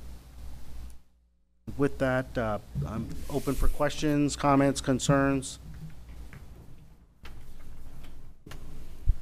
If there aren't any questions, the next thing we need to segue into is Mark Allison's presentation to talk about the MOU that you have before you. What this does is it sets a ceiling on the rates, so you'll know what the rates are going to be max, but it gives me the authority as the manager of the utility to negotiate on basically a case-by-case basis, or at least on a customer class basis, to be competitive if one of the incumbent servers, one of the other servers decides they want to try to get in the trenches with us and lower rates. So you'll see a ceiling in there. We'll never exceed this, but it allows me to get in and negotiate with the banks, with the casino, with the hotels, or whomever, so that we can remain competitive, we can keep our share of the market share, and remain viable. Thank you. My name is Mark Allison with Ice Miller LLP in Indianapolis, and just want to go over a few things from a legal perspective. Just as way of background, per council ordinance 1-2018, which was adopted in January of this year, the utility board has the authority to establish the rates and tolls and charges for the services provided by the communications division.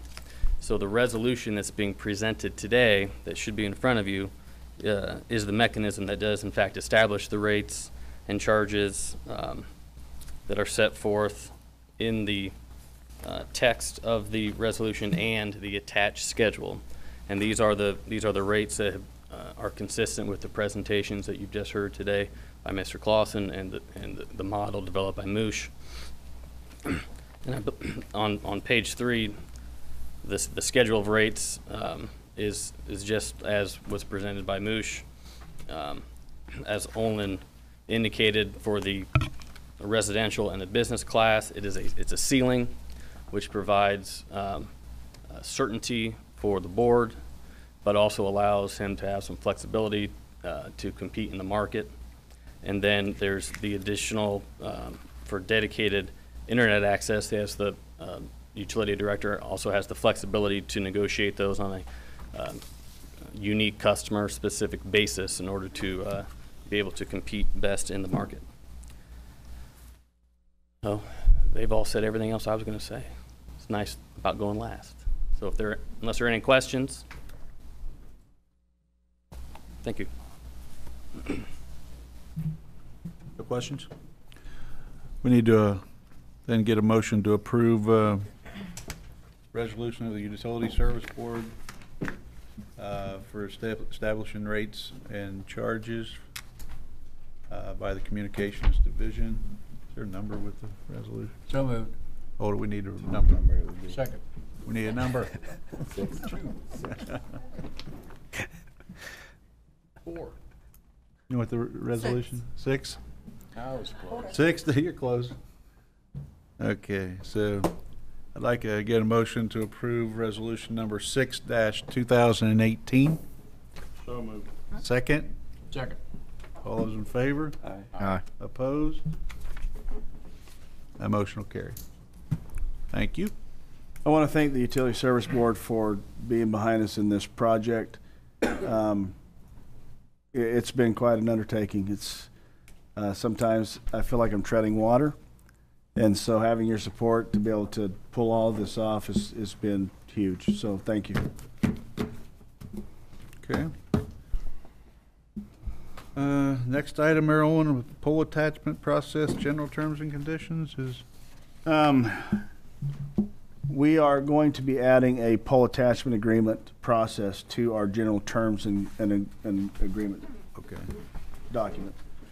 What this will do is it'll outline the process upon which hasn't currently existed prior to, for other providers to request permission to be on our poles, to be on our infrastructure, the evaluation of those applicants as they come in, the process that they'll go through in terms of the GIS work that needs to be done and the engineering evaluation on the poles that need to be done, so that we can avoid some of the issues we've had to date with some of those other people who attach on our poles.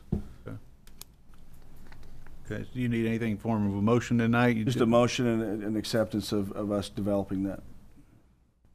Any questions first?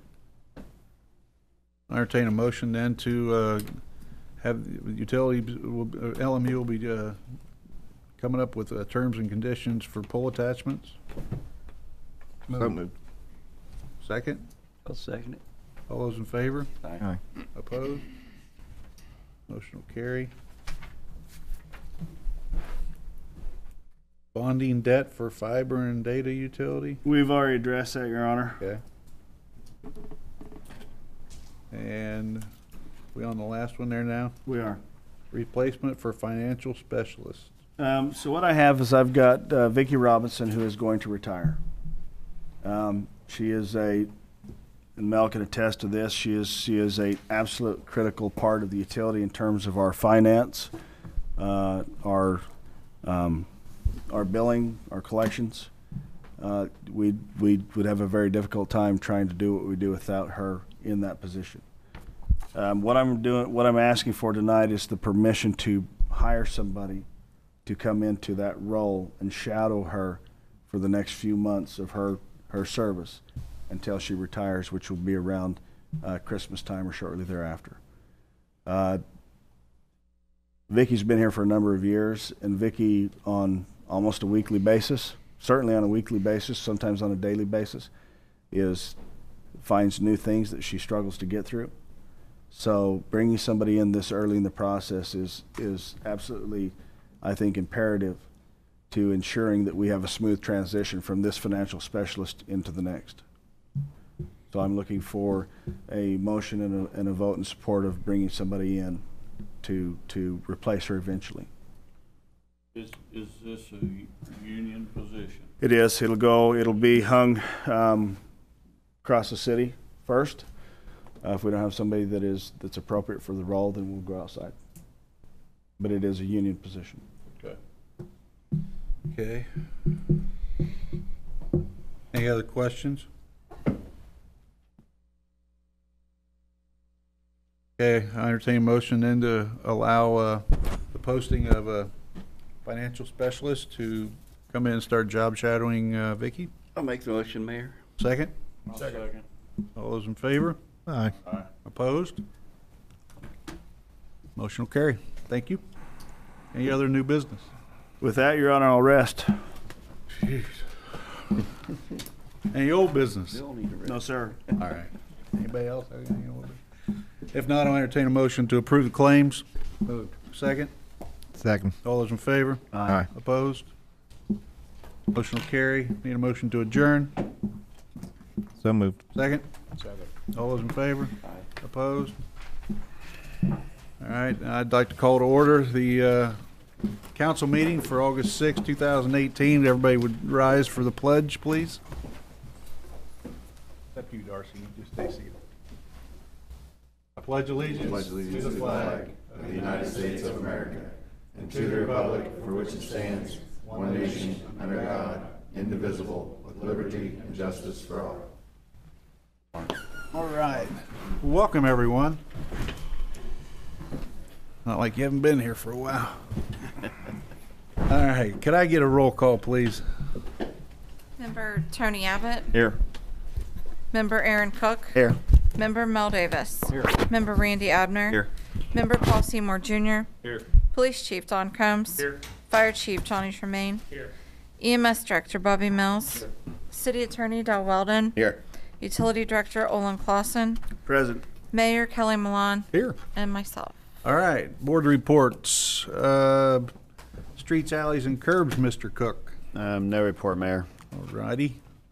Finance, Tony Abbott. Everything's good. All right. Parks and playgrounds, Mr. Seymour. I went over it in the Board of Works. All righty. And fire, Randy Abner. I'd like to let everybody know August 18th is the fire truck poll. Yes. And they got 14 teams. Half of them are from the Civil City, I was told. And if you have any more questions, Chief Tremaine will answer those for you. Half of them are from Civil City. Team of 14, half fire, half Civil City. All right. Had to bring some big guys out of Civil City. You guys are losing too much weight over there or what? Not all of us. I wish we all. All right. That's all I have, Mayor. Okay, is that all you got, Randy? That's all I got, All sir. right, thank you. Any other announcements, guys? I don't have any. If not, I'll entertain a motion to approve the minutes of the previous meeting, which was July the 16th. So moved. Second? I'll second that. All those in favor? Aye. Opposed? Motion will carry. And then I have another set of meetings for those council for July 12th. I'd like to get a motion to approve those. So moved. Second? Second. All those in favor? Aye. Opposed? Motion will carry. Committee reports. Fire Chief Johnny Tremaine. All I have is everybody should have the totals for July calls for the fire department. All right, thank you, sir. Police Department, Donnie Combs. Thank you, Mayor. School's in full session now. We got our SROs down there, doing good. As a matter of fact, there was a meeting the prosecutor had last week with all the SROs around Lawrenceburg, Rising Sun, South Area Central. She had a meeting last week going over juvenile cases and juvenile laws and all that. So that was really good for all them to be there. I was there at that meeting. She presented it very well. So, it's unfortunate that we have to have that at our schools, but we're living in the times now. But I think we make everyone feel good that they're down there. They're down there in the mornings. They're being seen. So good. All's going well right now so far. Good. Last week or 2 weeks ago, I met with Interact again. This is with our quick response team. And this Thursday, we have a meeting coming up with a group from out of Indianapolis, out of the Government Center. It's HITA, H-I-D-T-A. It's the high intensity drug trafficking areas. They want to concentrate where the trafficking drug areas are. What they want to do is basically build infrastructures to support interagency communications and cross-disciplinary collaboration with other cities around, what we can do to help out with our quick response team to hopefully rectify this issue we have. I mean, Cincinnati, they had, I don't know how many overdoses this past weekend. It's coming back. Meth is coming back, and that's what we're getting now. But, I heard meth and coke laced with fentanyl. yeah, it's all here. So we're doing everything the best possibly we can to get control over this. I don't know if we ever will, but we're making steps forward to do this. So we have a meeting on that this coming Thursday on that. And the only other thing that I have tonight, well, the other thing I have also is we have local communities, apartment complexes asking for active shooter training, and we're going to accommodate them as well. It's free of charge. We have a police officer that is certified in doing that, so we do that for them. The last thing that I have is I'm not sure if this lady's contacted your office or not, Amanda Sampson from Convoys, about a walk they want to do August 31st. So I didn't know if she was coming to a meeting in the future or get approval. We should have probably gotten approval tonight. Of the council on that. I'll get that. I'll get that approved. We want to have that on August 31st. They'd start at the adult center, walk straight up or Walnut Street to Hyde, right across from the courthouse. It takes 15 minutes. It's not a big issue. It's not a big deal for us. I told her we could assist her in that. So. Yes. Yeah. Okay. Anything else? That's all I have. Okay. Thank you, Donnie.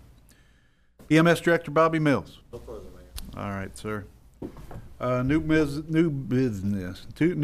Brian Messmore, Living Lands and Waters Cleanup. Yeah, thank you, Mayor. Just would like to seek council's approval. We did this last year. As you recall, Living Lands and Waters bring barges and clean up the Ohio River. And during that time frame between September 17th to the 24th, they park their trucks and trailers at the Tanners Creek boat ramp. I have discussed this with our tournament director, and he sees no problem or does not have any issues with those vehicles being parked there. So wanted to make sure you're aware and ultimately have your approval to give them that permission. Any questions? If not, I'll entertain a motion to approve the use of the Tanners Creek boat dock area, right? That's correct. For Living Lands and Water cleanup. I'll make a motion, Mayor. Second? Second. All those in favor? Aye. Aye. Opposed? Motion will carry. Richard Richardson's out, so I believe, Dell, you're going to take care of this tonight. Ordinance amending Title 3, Chapter 33. Yes, sir, Your Honor. What number are we? 12. 12. So this is ordinance number 12-2018. This was published and put into your packets. This is a pretty short one. It just repeals in its entirety Title 3, Chapter 33, Section 33.08, which was the Christmas party ordinance. So that was kind of outdated and very specific, and so we felt like an ordinance wasn't really necessary for that. And this is part of a bigger project where we're going through and cleaning up parts of the code that might be outdated or need updating or removal outright. So this one would just take out that one section. This was from the days of old, correct? The days of old, yes, sir, Your Honor. Okay. All right. Any questions? Well, then I will entertain a motion to approve ordinance number 12-2018. After this? So moved. Second? I'll second. All those in favor? Aye. Opposed? I need now a motion to suspend the rules to accept ordinance number 12-2018 since we had an unanimous vote. So moved. Second? I'll second it. All those in favor? Aye. Opposed? Motion will carry. All right. Okay, next, Mr. Mike Rowan, barge update. Thank you, Mayor, Council. Mike Rowan, Riverwatch. At this time, I'd like to pass out a pamphlet stating the timeline of the barge. Half my business I sunk. I'd like to go through that with you, so keep you on the same page. I know there's a lot of questions going back and forth. We're here to do one thing, and that is to get this barge up and clear the Corps of Engineers and not to pull our permit. So.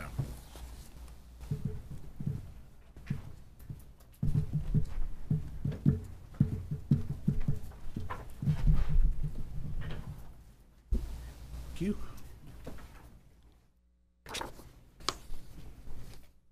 Thanks, Mike. Thank you. Okay, as of April 8th, the Tiki barge sunk. I didn't have anything to do with that. I didn't want to see it. I didn't think I'd be here to, in my lifetime, to deal with this sunken barge. But anyway, it sunk on the 8th. The Corps wanted us to locate the barge, wanted to find out where the barge went. The news people, when they came down, it disappeared. It doesn't disappear, it sank. It sank to the bottom of the river. That was on 4/16. We had to find the barge. As of April the 26th, the barge was located by the fire department with sonar. They seen it on the sonar and of course told us where it was. But then the Corps came back and we had to either remove the barge or anchor the barge to the bottom of the river so it wouldn't move through high waters or through whatever would move a barge of this size. So anyway, they said we had to either remove or anchor the barge on April the 30th. We requested, Riverwatch request anchorage, that we anchorage the barge on May the 8th of 2018. It went through a little bit of a timeline there, but the city, the Corps agreed with the anchorage in and requested a plan that we came up with on the 22nd. So I hired a marine surveyor and investigator because I believe that this didn't just sink on its own. So I had to have an investigation launched. At first it was Ed Opp that I hired in. Ed Opp, 2 days later, there was a conflict of interest with Ed. So then I came to Don Bloom, who is also a marine surveyor and an investigator. So what Don did is he provided the detail and results of a dive. We had a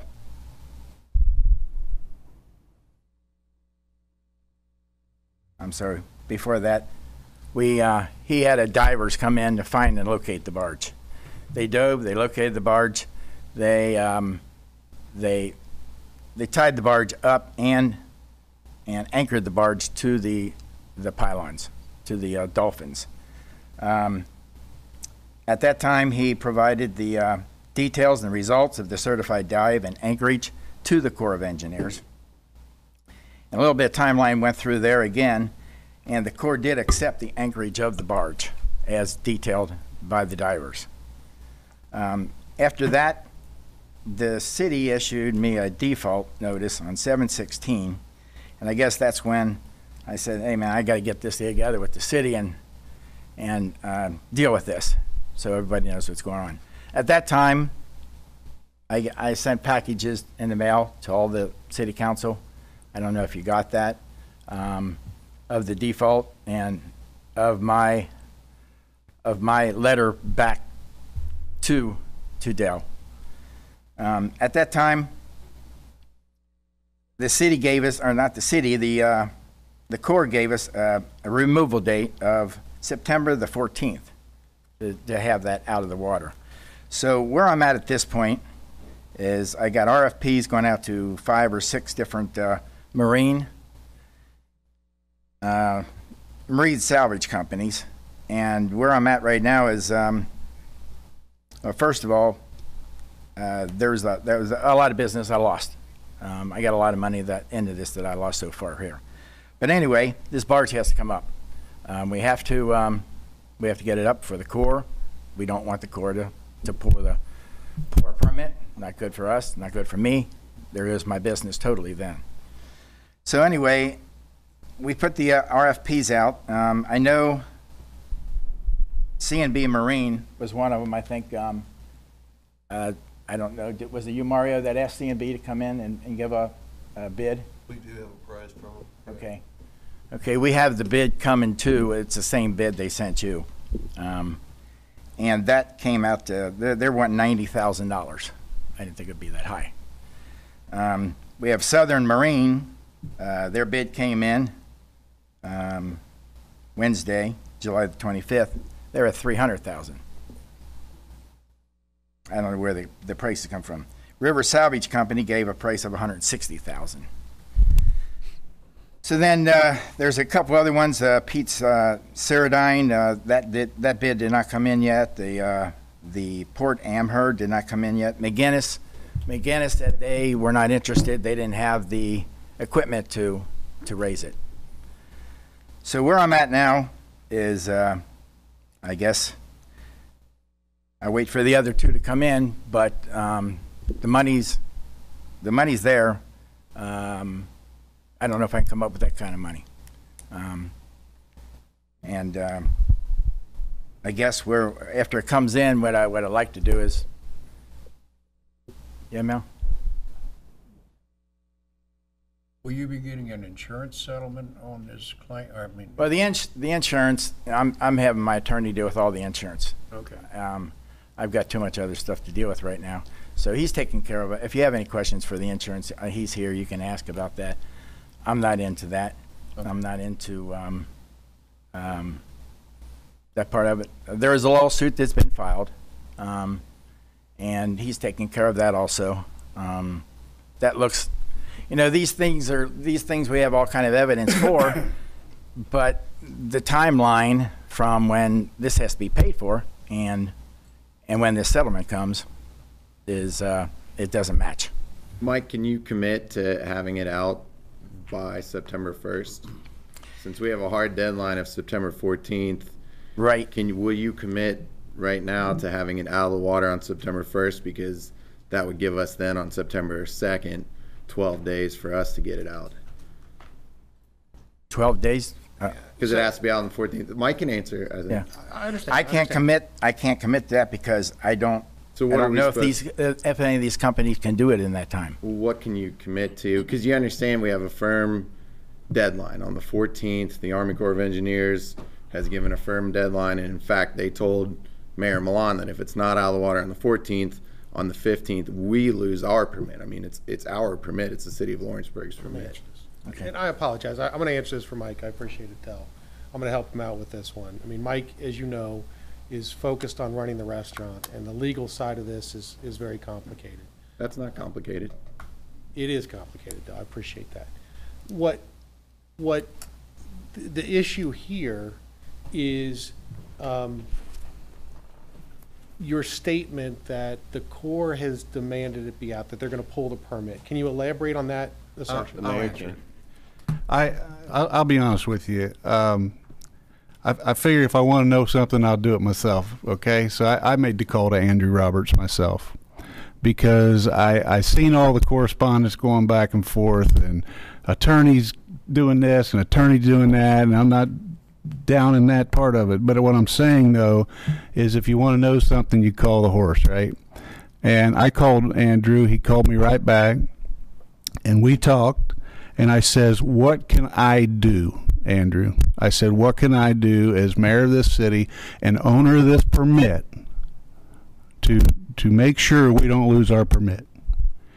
He goes, that barge, that tiki barge has to be removed by September the 14th. I said, okay, you gave Mike till September 14th to remove it. I said, if he doesn't, can we commit to going in on September 15th and getting that out? I said, we'll give you that commitment. He said, absolutely not. He says, I'm tired of dealing with this problem down there. He said that the barge will be removed by September 14th or the permit will be pulled. So we've got to have. So that's pretty.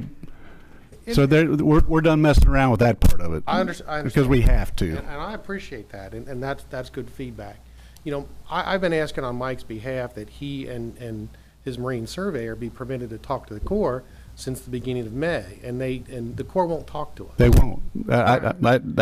It's good to hear, Mayor, that you're providing that information, because we've gone months without that information or that dialogue. That's why I called, because and I've gone that long of saying the attorney shouldn't be in this. You know, me and Dell shouldn't be dealing with this, but we haven't been able to deal with it directly. So it's encouraging to hear that.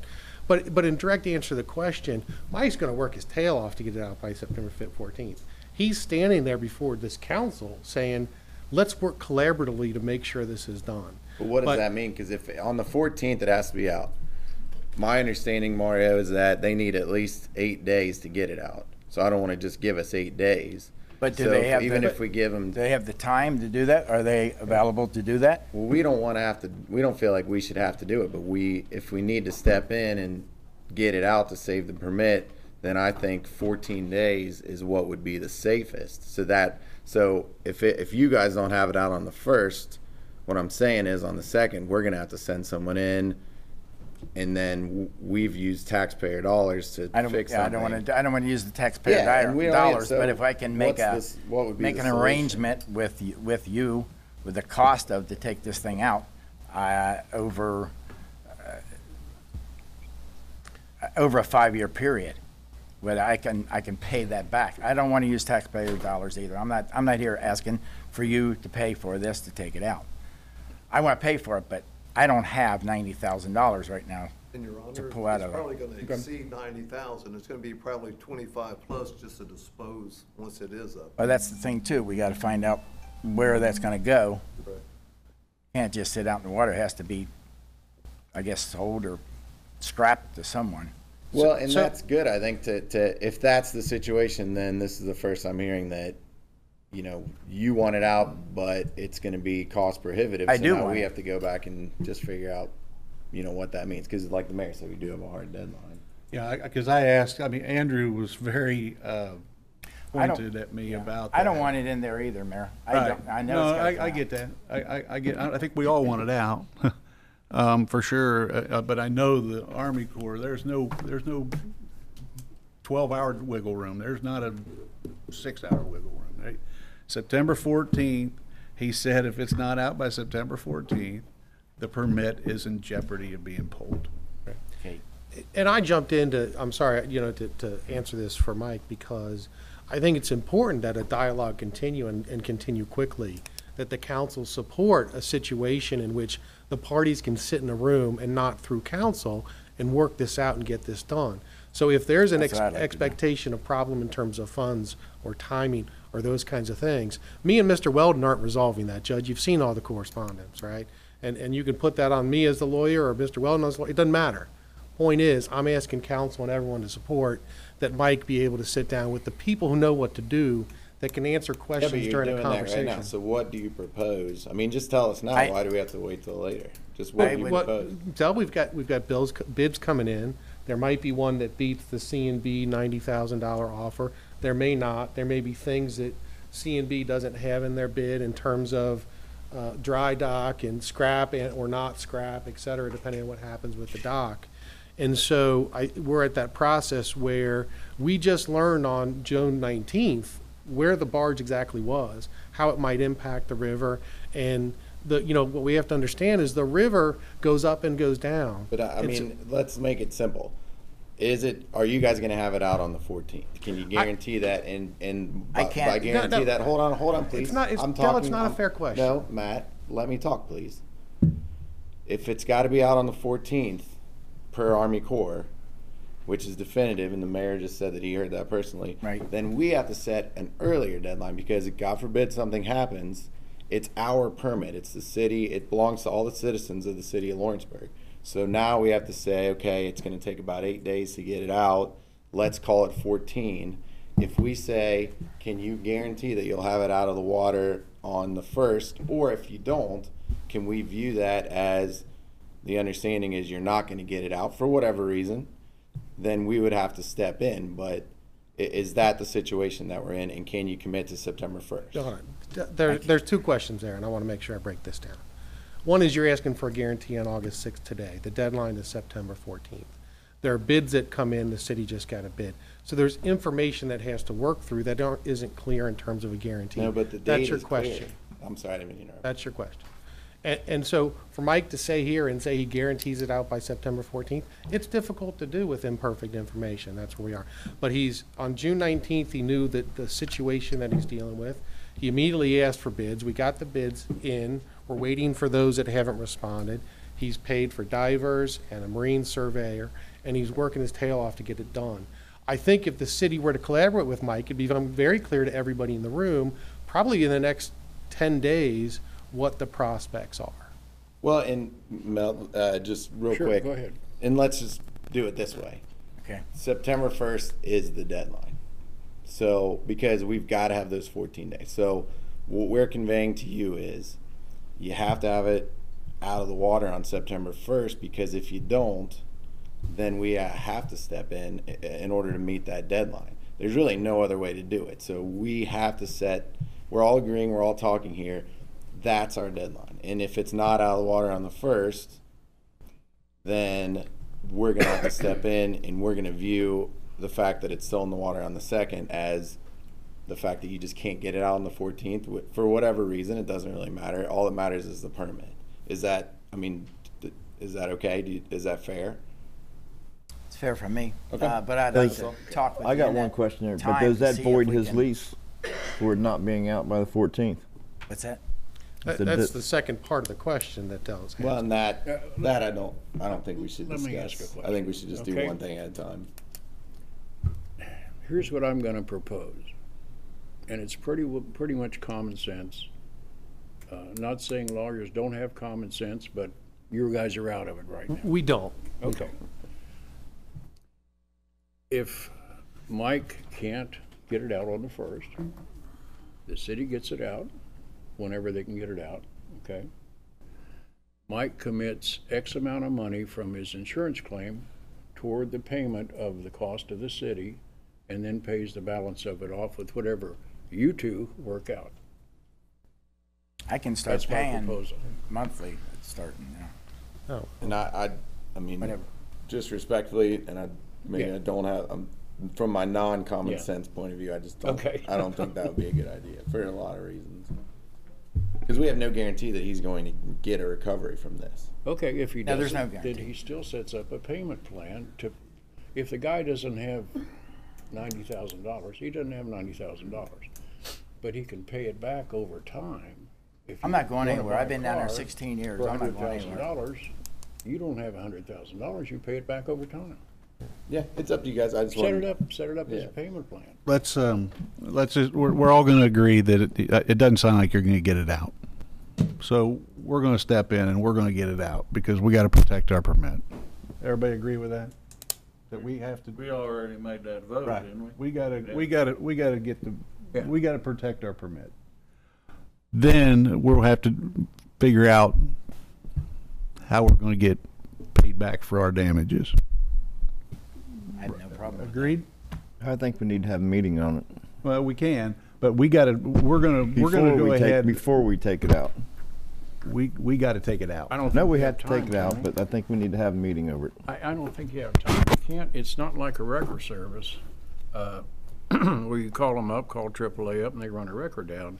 It's a big deal to get one of those cranes and all the other apparatus down here. Mario, you could call tomorrow and ask them their timing availability, correct? Well, we can go ahead and put the wheels in motion, but we need to have a meeting before that thing is pulled out of there. I mean, I agree. It needs to come out because I don't want to put our permit in jeopardy. But There has to be consequences. I mean, we put so much money down there, everything. I mean, Mr. Brown got the boat for $1 or whatever it was. I mean, we put 200-something thousand in the other barge itself. So I mean, if we take it out, this has to be some kind of consequences, a breach of contract or whatever. I mean, we're not, and we're trying to get out of the loan business. I don't want to get back in the loan business again. That's why I say we need to have a meeting, because if we take it out before that September date from the Army Corps, then that would be a breach of the contract. If we have to take it out, if he doesn't have it out by that date, that's a breach for with him and the Army Corps. No, with him and us, because he But didn't go what by I'm saying is there's two things in the going on lease, here. he has to go by whatever the Army Corps says. There's two decisions we have to make. Okay, one is, or we need to get the boat out, the barge out. Number one, and I think we've made that decision. Everybody agree to that? Number two is to talk about where we go from here to get paid back in the dam. Because that's in the lease, isn't it, that not to put the permit in jeopardy for the city? Isn't that in the? Yes. I don't have it in front of me, but you may be very much correct. Yeah. Part of what we talked about, we made a decision, and we asked Mr. Todd to put the plan in place and in motion. Right. Are we ready? Phone call. All right. That's all I need to know. I don't need to know no more than that. Well, here was our decision. I agree. And this is what I'm saying now. When we made that vote to do that, we said he would be under breach of contract if we got it out. Well, I think it's two separate issues, Tony. You may, I mean, I can't say that you're not right. I'm just saying that for tonight, I want to make sure we're going to get this thing out of there. That's the only thing I'm Put the concerned wheels in about right motion, now. that's fine, but we need to have a meeting before it's actually pulled out of the river. Oh. Because this is going to end up costing a lot more than $90,000 too. They're going to have to move it somewhere. They're going to have to do something with it. Right. And you know the storage on those things? Mm-hmm. I've seen it before on the Board of Works years ago for a barge storage that sat down someplace for a couple of years. It was ridiculous. So this could be a heck of a lot of money that we're saying, okay, we're going to pay. Yeah, it's a whole nother issue. Trust me. We got to get it out first. I agree with you. We got to get it out, though. Okay. Well, we don't need to get a motion to pull it out. We've already done that. But we'll talk about the others part, and we'll meet again about it, decide what we need to do. We're going to get paid. Need me to be there for the meeting. I'm not asking for the taxpayers to pay this. I will pay it back. But I've never had a loan I never paid off. Yes, sir. And so just to be clear, you will not, cannot have the barge removed by the 14th. No, he's not stating that, though. He did state that. He did not. Well, state it or don't state it. Matt, that's not helping his case. State it any. or don't state it, because you're wasting our time. Mike, that's not helping your case. Hated it, Matt. I mean, never mind. Look, that's okay. The My record point speaks for is that itself. Mike's going to keep working towards that goal, Dell. That's not It's a different that's question. not what he said tonight. He said that he will not have it Let me out. take this. I I can't have it out by the. There you go. That's all we need. I can't have We're it. good. It will not happen. that helps us with our The first. The No, other- no, no, deadline. Matt. No, No, that was- don't you dare. I'll take it. Mr. Owen, can you have it out by September 14th? Period. I doubt it. I don't. No doubt. Yes or no? No. There you go. All right. Matt, Let's move on. That is not acceptable behavior. Why don't you make a phone call tomorrow, Mario, and we'll see what our timing is for getting it out. Okay. All right. Thank you. Thanks. Can get it out, they would do that. I don't know. What's that, Mike? Should I just give a call back tomorrow and find out what's, We're going to find out when we can get it out of there. We're just doing what we have to do, fella. Yeah, we got it. I don't want to do it. We have to. We don't have an option. No option. And you realize that part. Okay. All right, I appreciate the top, but I just want to, I don't know that the record reflects at this point the loss that Mike has incurred here. So he had 84 seats on that tiki barge. He had an investment over $200,000 in that barge, and there's an additional 90 or 100 or 250. This is not a situation where he's running from an obligation here. He's come here in response to the letter to be upfront. And if it's not acceptable, Dell, that's my responsibility. I don't want him to say to you that he's going to stop working, because that's not what he's saying. Not stopping working. That's right. So I want to make sure that that's clear. Yeah. Okay. Thanks, Mike. Okay, thank you. Thanks, Mike. All right. Looks like I'm up next. August 25th, I was asked by the Whiskey City Antique Mall. They want to have an outdoor show downtown here in their parking lot that's adjacent to the boutique over there, and then behind it. And they were asking permission to be able to block off that alley right there next to the boutique for that day, just that day only. Any issues with that? No. If not, I'll just let them know it's okay, or somebody want to put that in the form of a motion. I'd like to make a motion that they can move forward with their plans on August 25th about blocking out the alley. All right, just give me a second. I'll second that. All those in favor? Aye. Opposed? Motion will carry. One that's not on your list, we got notice actually today, or was it yesterday? I don't remember when. The Adult Center grant is ready to award the bid, but in order for them to do that, they got to get what they call a release of funds. In order to do that, there is an overage on the amount of overage is $15,900, and they're looking. Somebody's got to pay for that. So I'm asking permission to pay for the $15,900 to get these improvements done to the Adult Center. So moved. Second? Any questions regarding? I'd like to second it. Okay. I've got a question. Yes, sir. How much did the community center going to pay back on the original 50% of the grant that we had to pay? No, that's the Adult Center, Tony, we're talking about. Oh, the adult center. Okay, I'm off. Okay. Sorry about that. I got a motion and a second. You're still thinking about trees. Yeah. All those in favor? Aye. Aye. Opposed? Motion will carry. Hey, I'd like to go on record tonight of how much this council supports the Adult Center and how good we treat them. Thank you. Take that message back to them in the next meeting.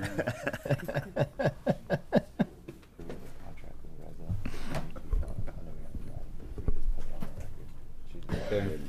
There was one other thing regarding the Adult Center grant.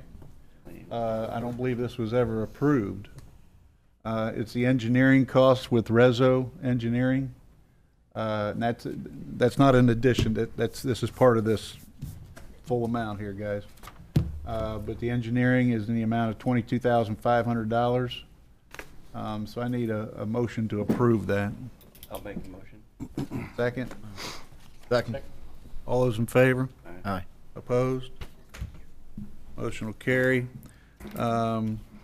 In front of you, you got the donation committee recommendations for July. Looks like there's only one. No other ones were not recommended for funding. Can I get a motion to approve the donation recommendations? So moved. Second? Second. All those in favor? Aye. Everybody's saying they want it. Opposed? Motion will carry.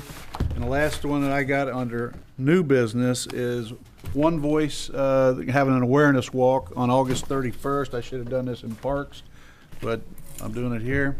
Can I get a motion to allow them to do their walk like they done for the last, 3 years, I believe? 2 years? This is the third year? Can I get a motion? I would say. Second? Second. All those in favor? Aye. Opposed? That motion will carry. I have no other new business unless anybody does here. Did I miss this? Or No, that's advance payments. Next. Okay. We'll get to that one. Under old business, I've got one. the housing project vote on the financing piece of the housing project. Carry over from the other night when we had all the discussion. We talked about the different options of financing. Can I get any motions? Want me to go first, Tony? Go ahead, bud. I'd like to make a motion that we pay for this project out of the cash we have. And I also would like to make a little bit of a compromise. I'm okay with the TIF on one condition. I would like a percentage of that TIF to be passed through.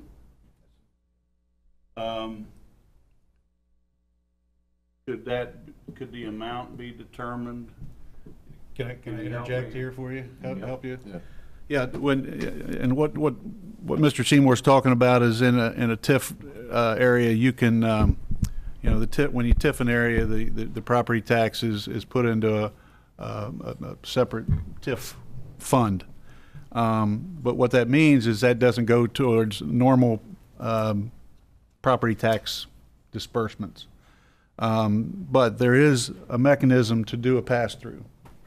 And what I would recommend is we have Mr. Donaldson, who's been helping, who would help with a bond, if we go that route. But then he could do the formula and determine what that pass-through amount would have been. But I think your motion is to pay for the project in full. Pay for the project in full. I don't want any bonds involved, but that's just my motion. I strongly believe that this city doesn't have a problem of financing the next project. Here we are talking about a splash park for $1 million. We talk about these things because we can afford them. I wonder when we're going to slow down spending. We need to, but I truly believe that we don't need to bond it. And honestly, the TIF is just kind of me meeting y'all a little bit down the middle there. I don't even believe in TIF. I think we should, if we do this thing, I think we should let economic development. I think everybody that would get the tax dollars, I would like to see them get it. Well, what's your motion? You said pay for it in full and use TIF. You can't pay for it in full. We can't write a check for 15 million and use TIF. No, we can't. He's just saying that. He's saying to go ahead and TIF the property. But pass through. But pass through the amount to the school. Right. But the TIF money would go into the TIF fund. Yeah, it goes into the TIF fund, which doesn't do it any good. Because it doesn't pay back to the taxpayers $15 million, because that TIF money has to go back into the TIF area. But he's saying not go back into the TIF area. That's what pass-through does. It doesn't go back into the TIF area. I know, but it doesn't go back to paying anything, any of the 15 million. Well, Paul's motion is to pay for the project in full. And then pass through like to the schools and stuff? Yes, sir. That would be on the TIF, and keep it in the TIF district, and the pass-through would go to the school. Okay. But you could do that with any funding option you choose, but that's his motion. That's my motion. Second. Second. All those in favor? Aye. Nay. Opposed? Nay. Roll call. Councilperson Tony Abbott. Nay. I believe it's. Can I give a little explanation? Or after? Do it. You can do it right after if it's okay. Just keep the record cleaner. Councilperson Aaron Cook. Yes. Councilperson Mel Davis. No. Councilperson Randy Abner. Yes. Councilperson Paul Seymour Jr. Yes. Sounds like a vote of 3-2 in favor. I just want to say that I'm in full. I want this apartment building down there, but paying for it with cash, 15 million out of our pot is way too much. I think we should take it from the TIF money and bond it out and let the TIF money pay it back, because our taxpayers aren't getting that TIF money. You could still have taken some and pushed it onto the school and still had TIF pay for all that. Now we're going to be collecting TIF money and it's going to go into that area. What are we going to use it for? What are we going to use it for? We're going to get $600,000 a year probably in TIF money, then nothing to spend it on. Shame on us for putting it in the school's hand. No, only part of it you're putting in school's hand. Well, let's talk, Tony. I mean, I have to just say this in light of your statement. You can, I mean, there's other parts that could be TIF that you could use that money towards. We've only got so much land here. I'm sorry? We've only got so much land here. I'm talking about like around the park or something like that. Yeah. But then we're going to have to bond out again because we just blew $15 million. And this is against the recommendation of our own clerk treasurer. We're taking money out of our investments. This is not right. It is not right. Well, the motion was made. It was seconded. It was voted in favor 3-2. We had talked about these options. I mean, that's the process. So, okay. Any other old business? Comments from the audience? If not, I'll entertain. Oh, did you have something? Oh, I thought you were going. We have some advance payments for approval. It looks like Fall Fest type stuff, I would assume, right, Suzanne? That's right. Do you have a question there on that, Paul? No, I thought we were going to forget it. Oh, okay, I'm sorry. I don't have any questions. All right, you see the advance payments of $133,020.65. Can I get a motion to pay those? This is for the acts, mostly, isn't it? Majority of it. Okay. Yeah. So moved. Second? Second. All those in favor? Aye. Opposed? Motion will carry. I entertain a motion to approve the claims. So moved. Second? Second. All those in favor? Aye. Opposed? Motion will carry.